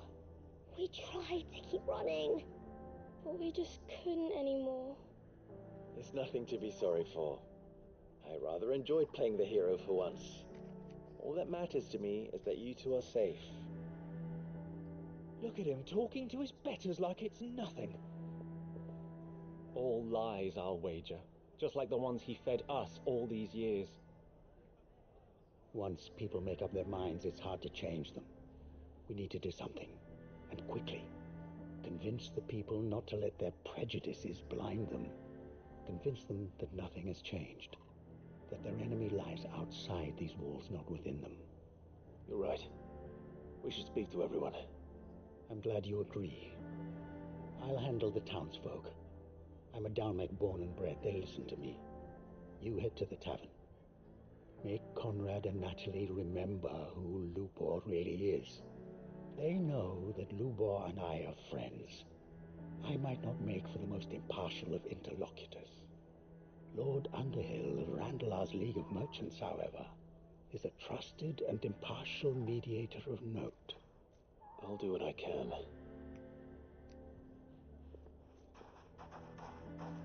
Lubor, stay here with the children. I can't promise anything, but we'll try. And that is all I can ask of you.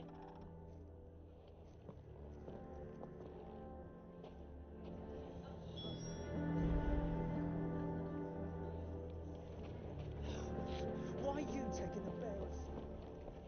You want to? No, I'm not. Just listen. Why do they always have to make such a fuss outside? It's driving away our customers. He knew all along that he was playing us for fools. And we fell for it. We followed him. A bearer.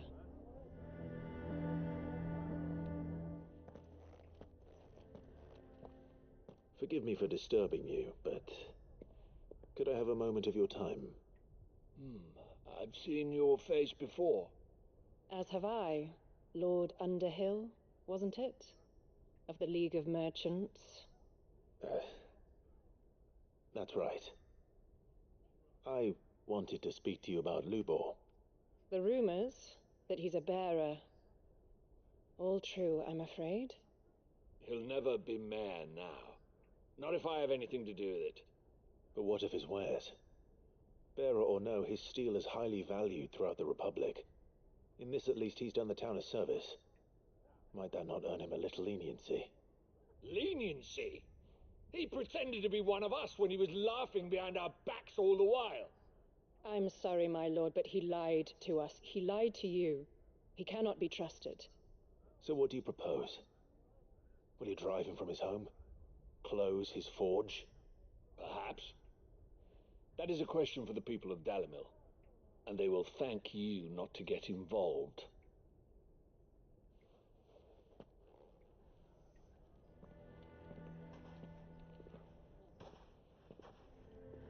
The townsfolk have made their minds up. There was nothing I could do. Nor I. Conrad and Natalie refused to consider anything but their own wounded pride. You never know. Once their anger is cooled, they might see things differently. For now, we should report back to Lubor. All right.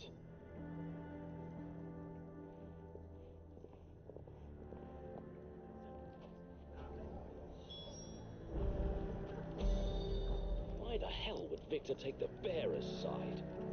For a share in Lubor's ill-gotten gil, perhaps? Ouais, je vais me faire savoir, juste pour... ça. I don't care if Lubor's a bearer. He's still Lubor, isn't he? The man with the sword was going to kill us, but then Lubor shot magic at him. It was amazing. I assume the situation is hopeless? There's still hope. But...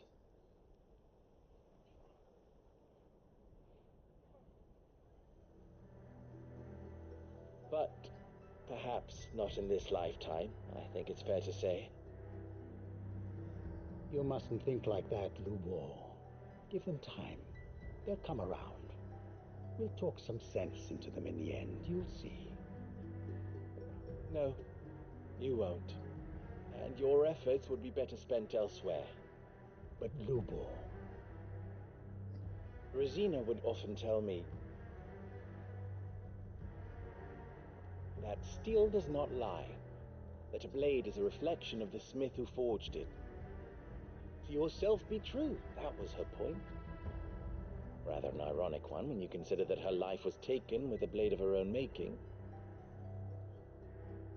But I do not doubt that she was always true to herself and what she believed in, right to the end. And so must I be. I must do what I know to be right, no matter what others might think of me. And now, I know what that is.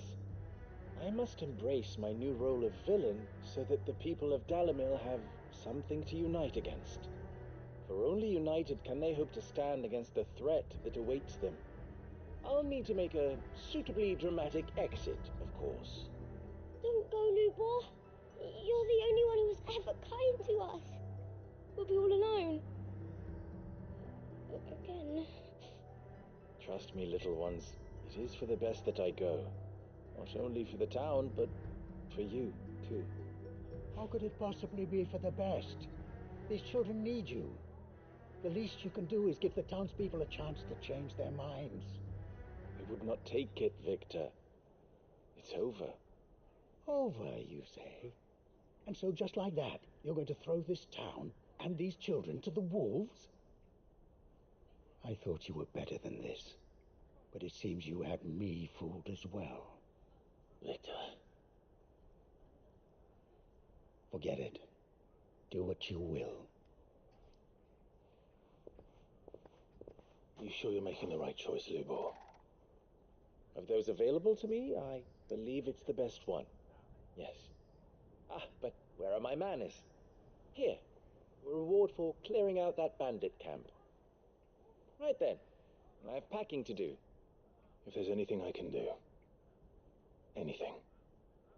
I'll bear it in mind. Thank you.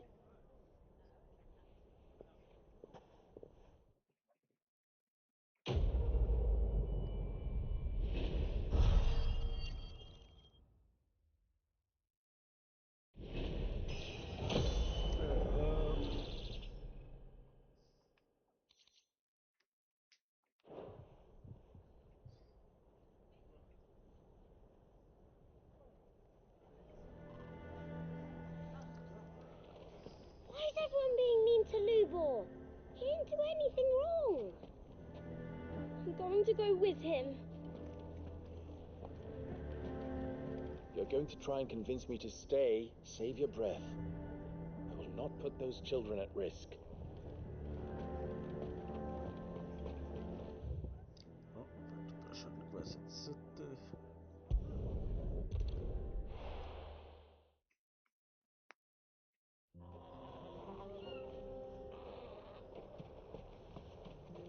Oh, you're here. August waiting for you inside.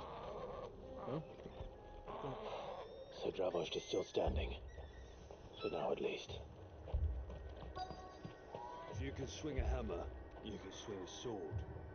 I never thought I'd have to. Appeler des potions.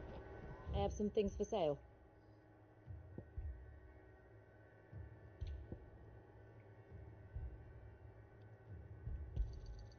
Thank you.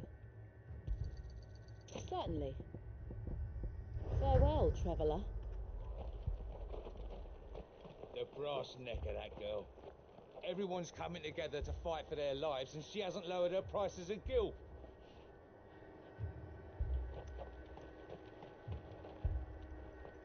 Clive! You're here! And the Akashic? Mostly off to the north still. But I spoke to Doris's scouts, and it turns out things are worse than I thought. There's swarms of them out there. Told old Snotty to be ready to seal the north gate. That should buy us some time if we need it. Enough for the villagers to barricade themselves inside their homes, at least. Well done. Welcome back, Sid. I'd never have guessed, you know. Not if August hadn't let slip. Who'd have thought that the savior of Dravost would turn out to be the realm's most infamous outlaw? Keen to help us out again? I am. Thought you could sneak off without me, did ya? Blackthorn. Oh, what are you doing here? One of the scouts couldn't keep his voice down. Unlike my best mate who didn't think I deserved to know. Zoldan, how long's it been? Long enough for us two to turn into a pair of old codgers, I see. That your idea of an apology? Prick. Don't listen to him. You only did what you thought was best. For the village and that. I did, yeah. But that ain't the whole of it. Vulcan, our master, didn't leave the chiefdom to the two of us. He left it to me.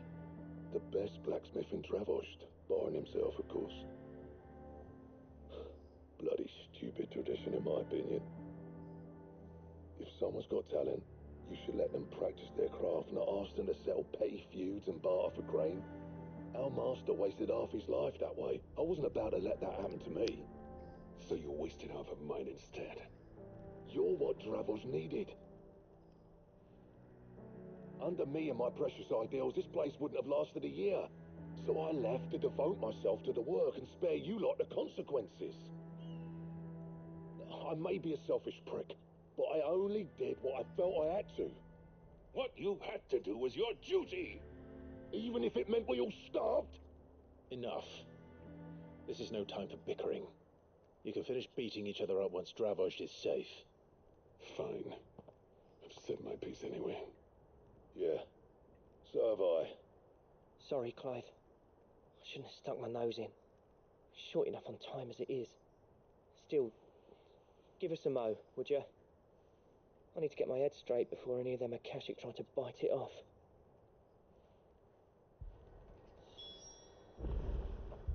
Prick or not, I won't abandon Dravost to a swarm of Akashic.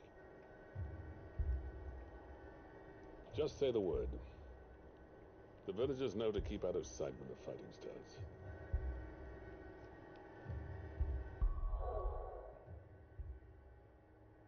Just see. Nope.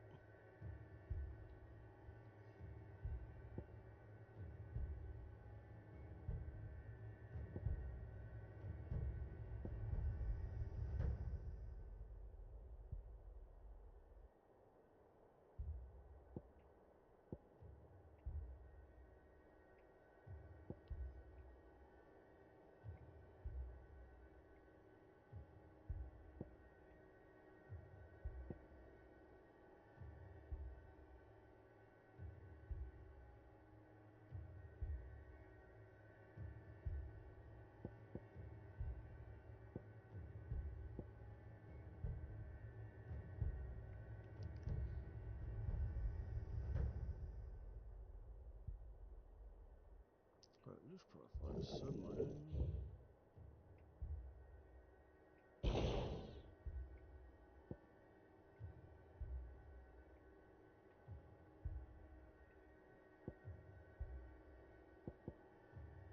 Probablement des points que je me. Des affaires que je me sers pas.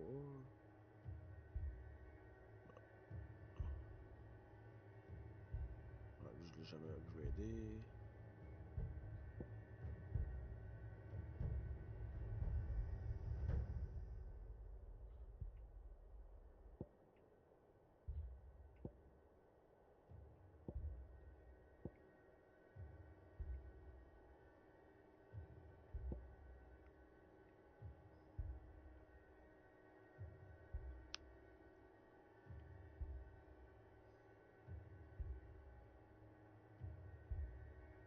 Je peux en faire lui.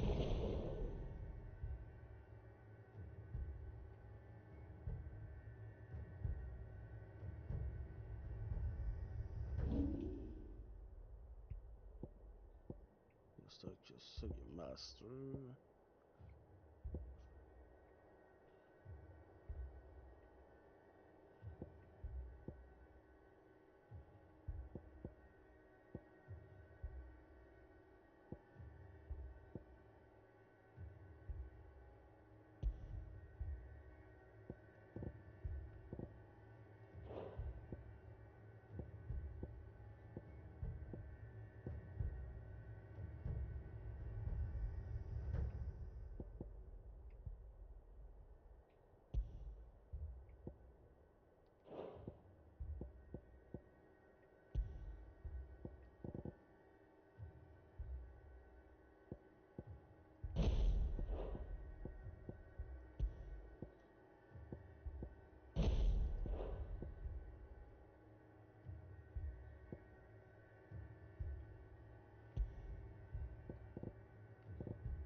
Ah, ok, ces affaires-là, je suis obligé de l'avoir avec le Phoenix.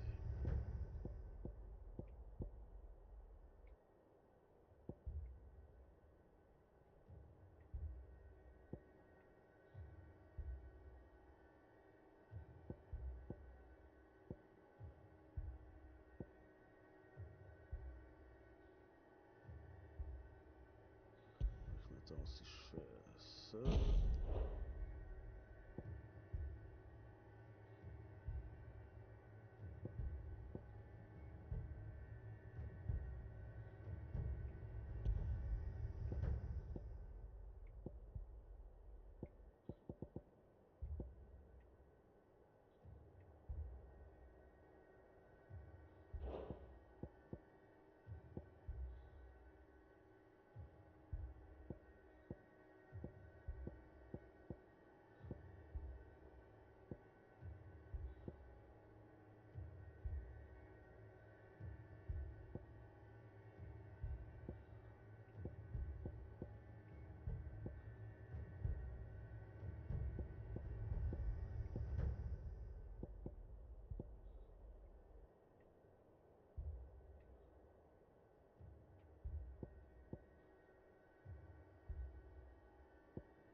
Ah non, je l'ai pas un master. Je l'ai juste upgradé.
You, ready for the off then?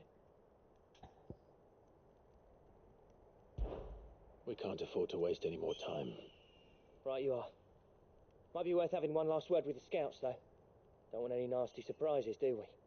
Oh, and Blackthorn, you and Zoltan might be better off staying inside the... Akashic on the move. How close are they? Within sight of the walls, and there are more coming up from the mines. What was I saying about nasty surprises? They'll wash right over us if we stay out in the open. We're pulling back behind the gates. Good idea. Get yourselves inside, but keep your weapons handy. Understood.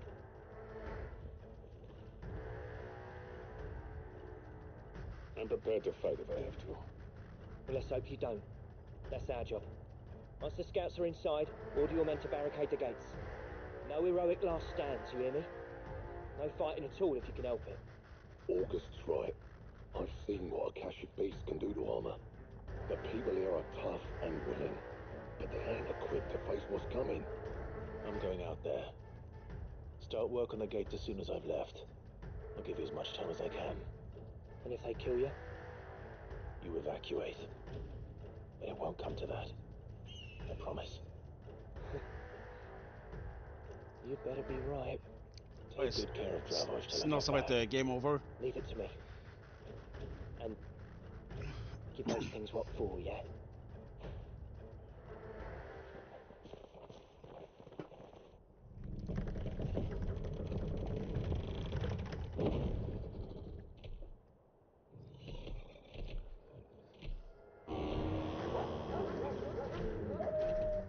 All right. Which one of you's first?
Is that it? Apparently not. Bon, un hydra? Non, comment ça s'appelle? Manticore. Look, come here. You're getting past me.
The question is, did I miss any?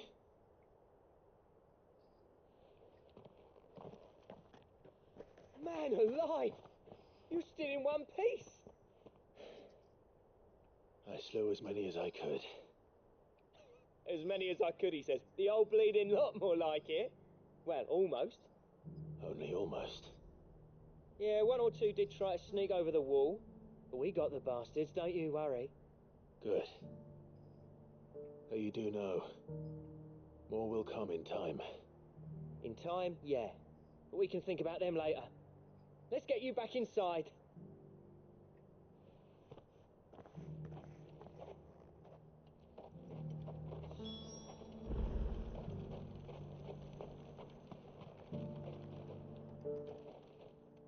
Sid! You're even more fearsome than your reputation. Enough to give those Akashic monsters nightmares. I almost felt sorry for the wretched things. But mostly, I felt grateful. Dravoged won't forget what you did today. I'm afraid I've only delayed the inevitable. There's no getting rid of that ether flood. Meaning that any living thing which stumbles into those mines will end up clawing at your walls again. And that's if the flood don't spread. If it does, well, I hate to say it, but the village's days are numbered. That may be, but we're staying just the same. With ether floods springing up all over, it's no less safe than anywhere, and more importantly, it's our home.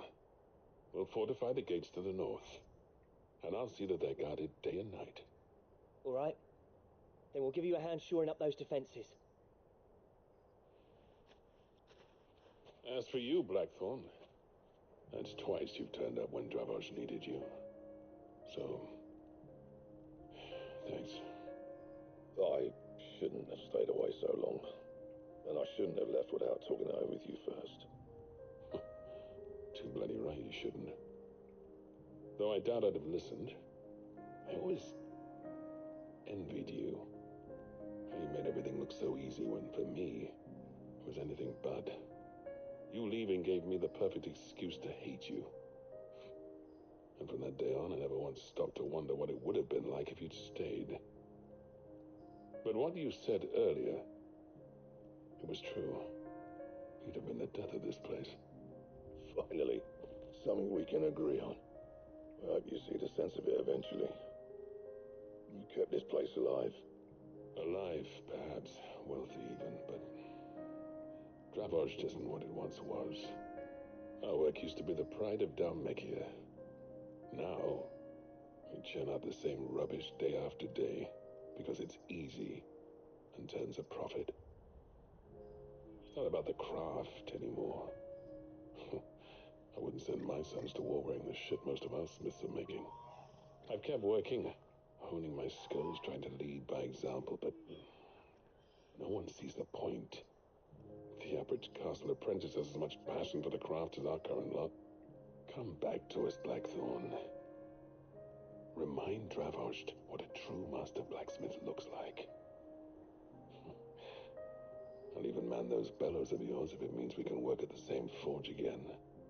That's a kind offer. Kinder than I deserve. And I wish I could accept, but I'm needed elsewhere. There's people who trust their lives to my steel, and I daren't let them down. Fair enough. But that doesn't mean I couldn't visit from time to time. Let's see if we can't rekindle this town's passion for the craft, shall we? I'd like that. Just be sure to tell Snotty to let me in the next time I come calling, yeah? Knowing him, he'd let you in anyway. Blackthorn. The master smith turned outlaw, back in my good graces. I never thought I'd see the day.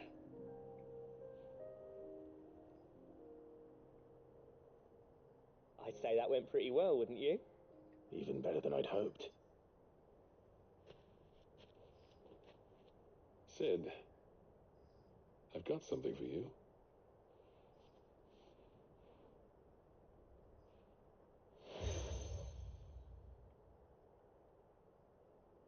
And this is?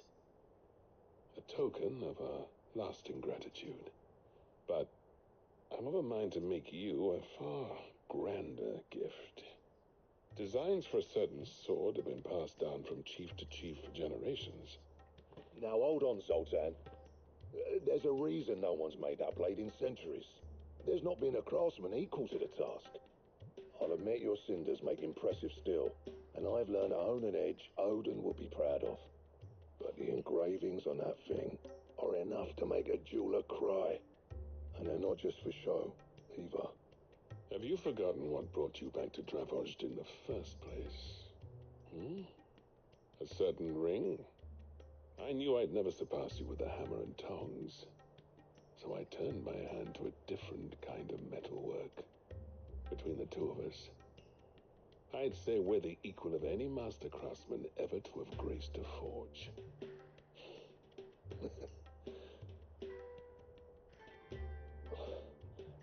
You know what? I think you might be right. Clive, you wouldn't mind if Zoltan came back to the hideaway, would you?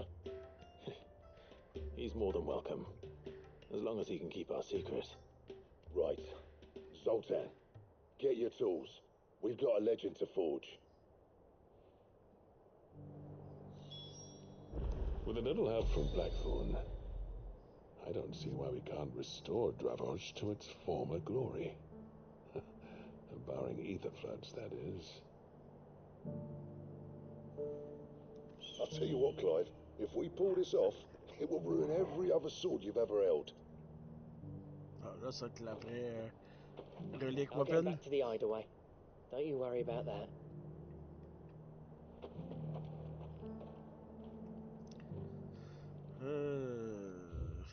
C'est quoi ça? Ouais, là.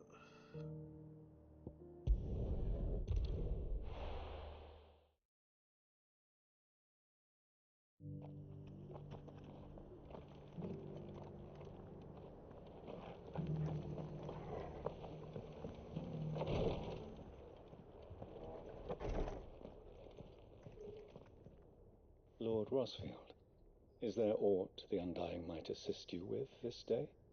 Perhaps. My brother said that your order was helping him with his quest to uncover Ultima's origins. Have you learned anything of note since last we spoke? Little unless, I regret to report. I see. Be assured, however, that we will not rest until the truth is known. Even now, our archaeologians scour ruins in every corner of the realm for traces of Ultima's touch. Fallen ruins, I take it. Dating back as far as Phoenix Gate. Indeed. Ultima's thralls are oft sighted among the remnants of the fallen civilization, as if protecting the secrets concealed within. Secrets we'd see unearthed. Should our methods be of interest, my lord, mayhap it would please you to observe some of our number at work. Would that be possible? Of course. A survey is being conducted not far from here. Perchance you are familiar with Kretov, a small hamlet built around a fallen airship. I was due to visit my colleagues there to collect their preliminary findings, but if you would consent to do so in my stead, I'm sure that they would be honored to relate any discoveries they have made to you directly. All right. I'll go and meet with them. They will be most gratified, I am sure. Might I suggest you take the road through Titan's Wake? It will lead you straight to the village after but a short walk. Thank you. I will. I wish you a safe journey, my lord. May the Firebird's flames burn ever in your heart.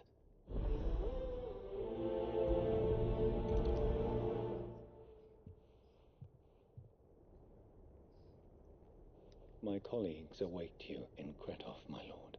But say the word, and they will be only too glad to share their findings. A village built around an airship. Sounds like another lost wing. I hope the inhabitants are just as friendly.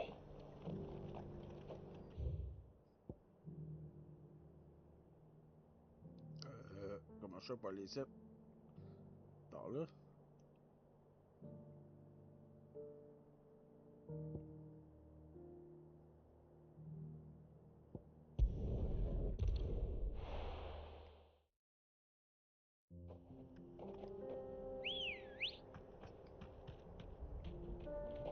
Come on.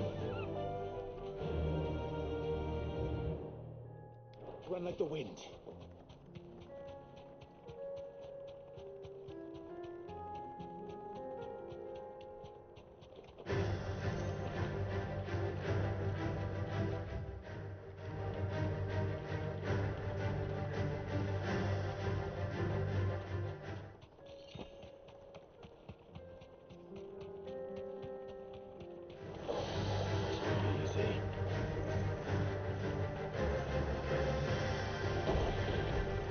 Motherfucker!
Tu regardes en haut.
Let's go. Passer par là. Run like the wind.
Ça va faire tout la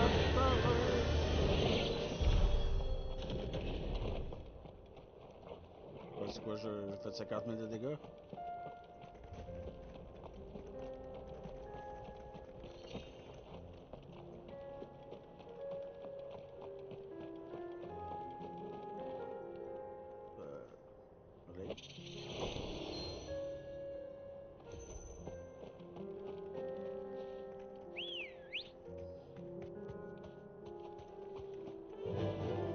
Fly up, Rosie.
You deserve a rest.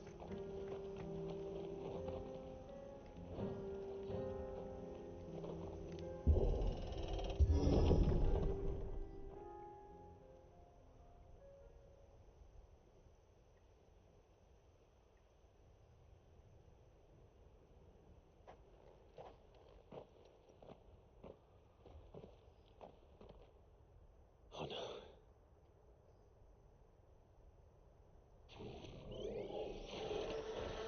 You'll pay for this. There may still be survivors.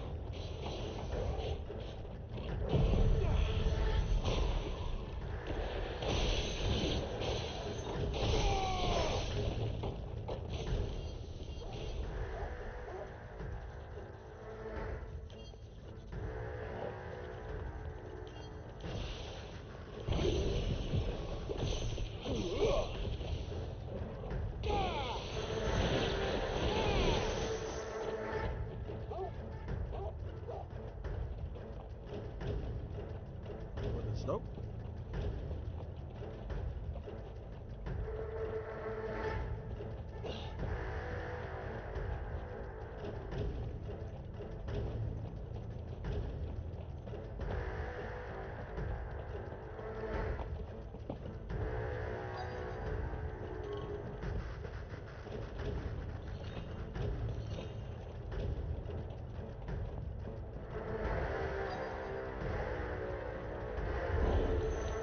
Whatever that thing is, I'd say it's their leader.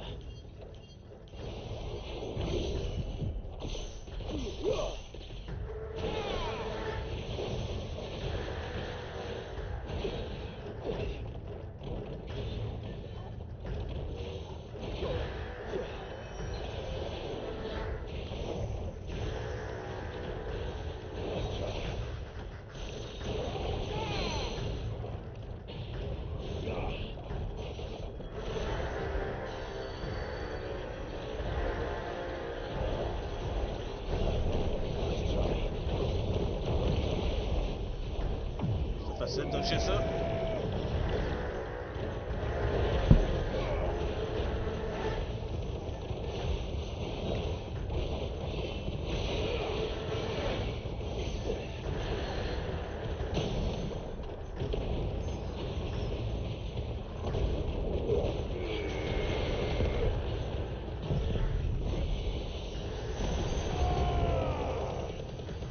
Dans ta face.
Should have stayed in the past.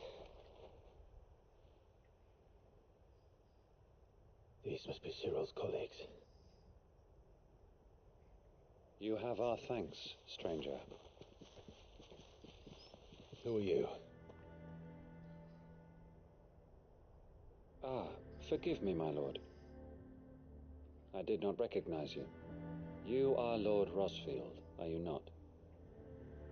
We are archaeologians, tasked with surveying this site. When the echoes appeared, our brothers here occupied their attentions. Thanks to them, and to you, we were, for a mercy, able to see our duty to its conclusion. You call that a mercy? Your brothers might still be alive if you put their safety before your duty. Surely this survey wasn't worth dying for.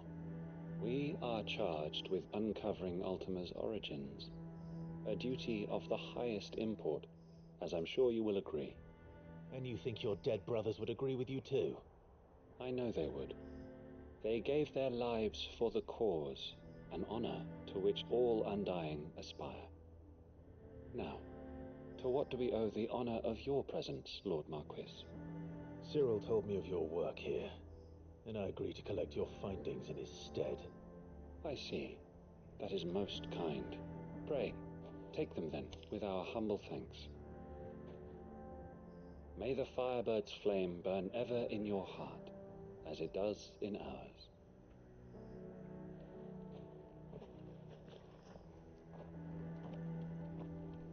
It's one thing to lay down your life for another, but for a survey... I suppose I'd better get this back to Cyril. Pas de coffre.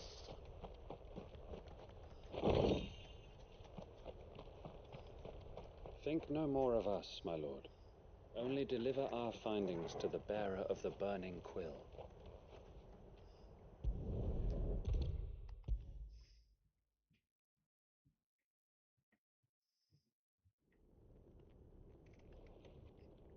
Ah, you are returned, my lord. I collected your colleagues' preliminary findings. Here, take them.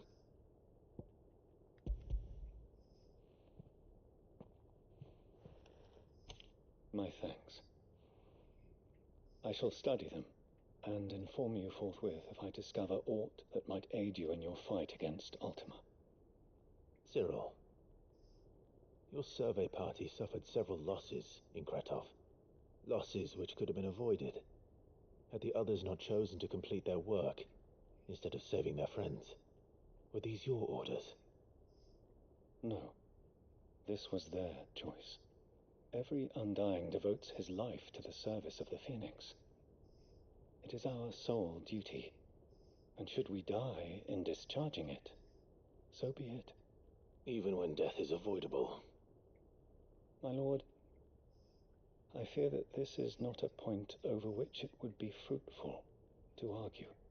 The Undying have served the Phoenix for countless generations, and your opinion of our methods, however earnest, is not like to change them. We live to serve the Phoenix.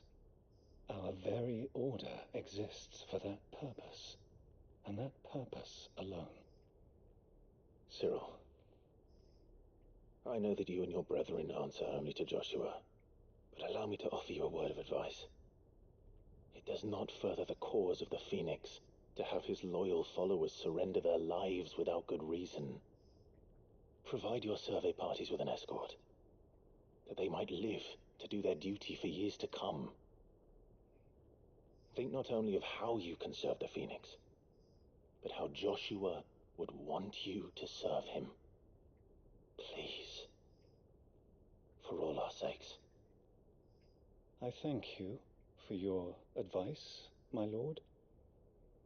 If you will permit me to respond, our faith in his grace, Joshua Rossfield, is absolute, and we of the Undying will do what we believe is right to fulfill our duty unto him. As first shield to the Phoenix, I am sure you understand what it means to do one's duty. I do. Then we are of the same mind, and it is my hope that we may continue to do our duty together.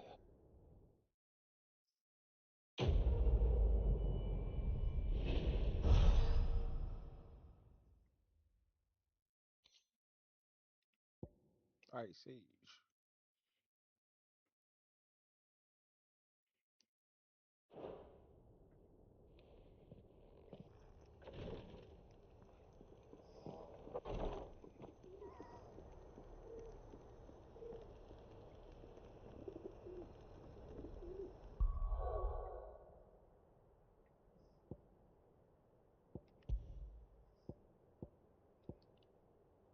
Ça, je peux de l'enlever, vu que je l'ai pas d'équipé.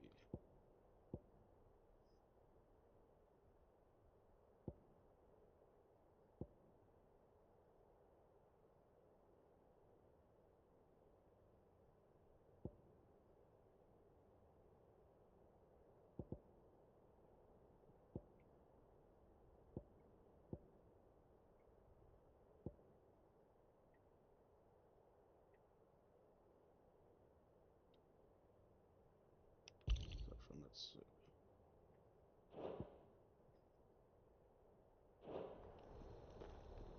Là, il est censé faire 40% plus daily.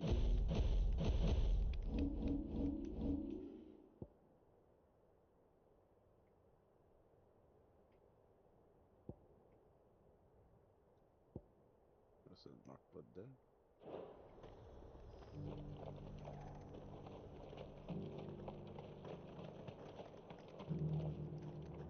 Here, take a look at my wares. A fine choice. Anything else? Come again.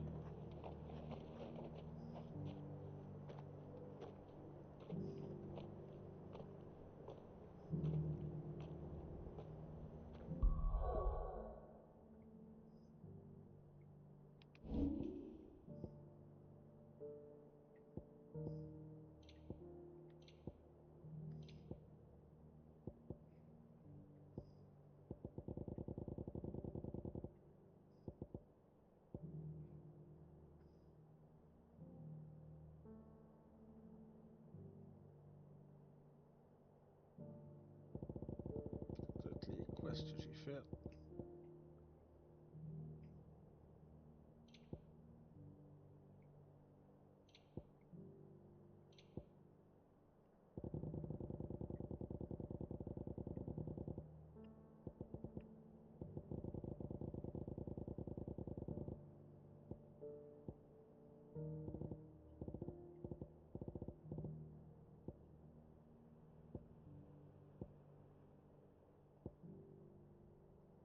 J'ai presque. Ça, c'est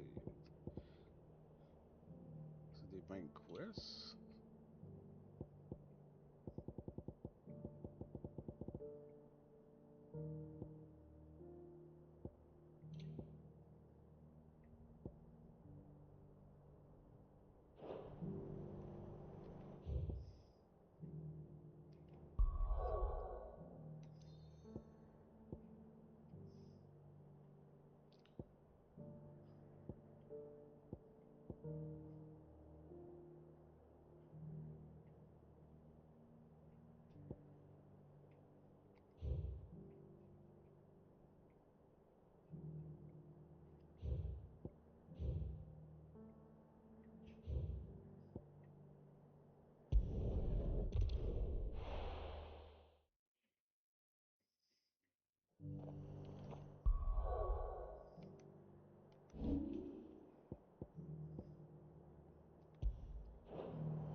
Dory should be somewhere nearby.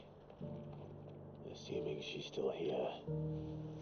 The Guardians of the Flame were true friends to the rest. They fought our enemies, manned our barricades, joined us in our patrols. Now they're gone, I suppose it's back to double shifts.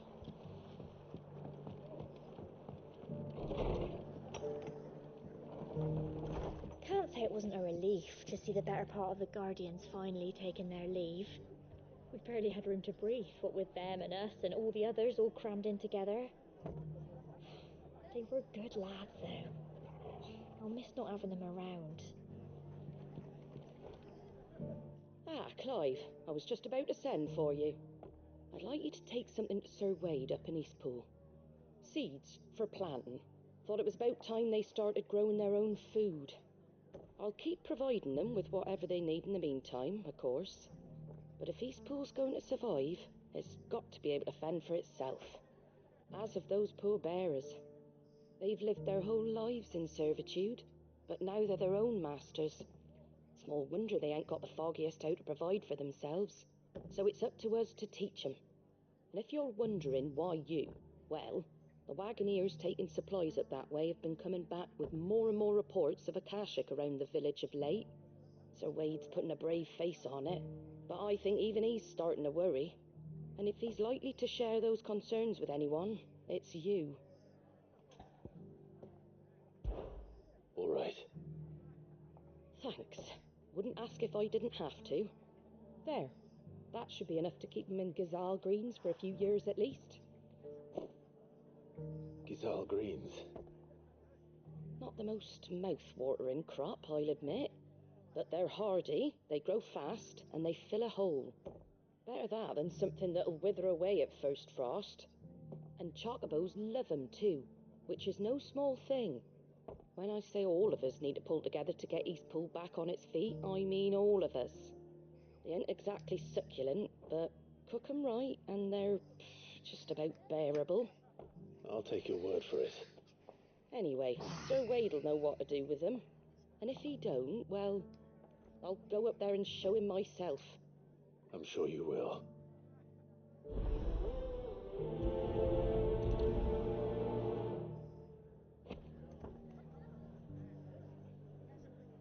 Get them Gazal green seeds up to Sir Wade in Eastpool, would you? And while you're there, ask him what the situation is with the Akashic over that way. He might actually tell you the truth.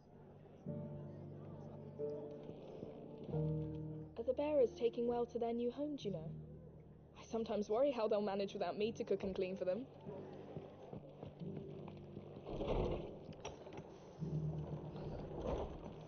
Moi, j'ai arrêté pour asseoir, pour... Think we're all of us glad to see the bearers and the guardians find a home for themselves over in Eastpool. Not least because it feels like we finally got ours back. And for that, I can't thank you enough. Ça. Je vais arrêter pour asseoir. Ah ouais!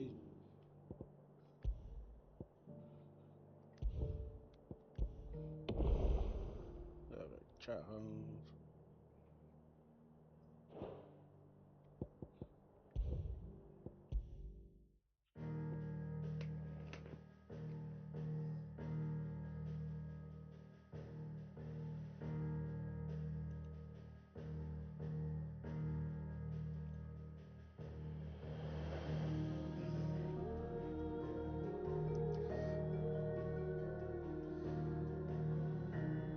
Ouais, je vais pas.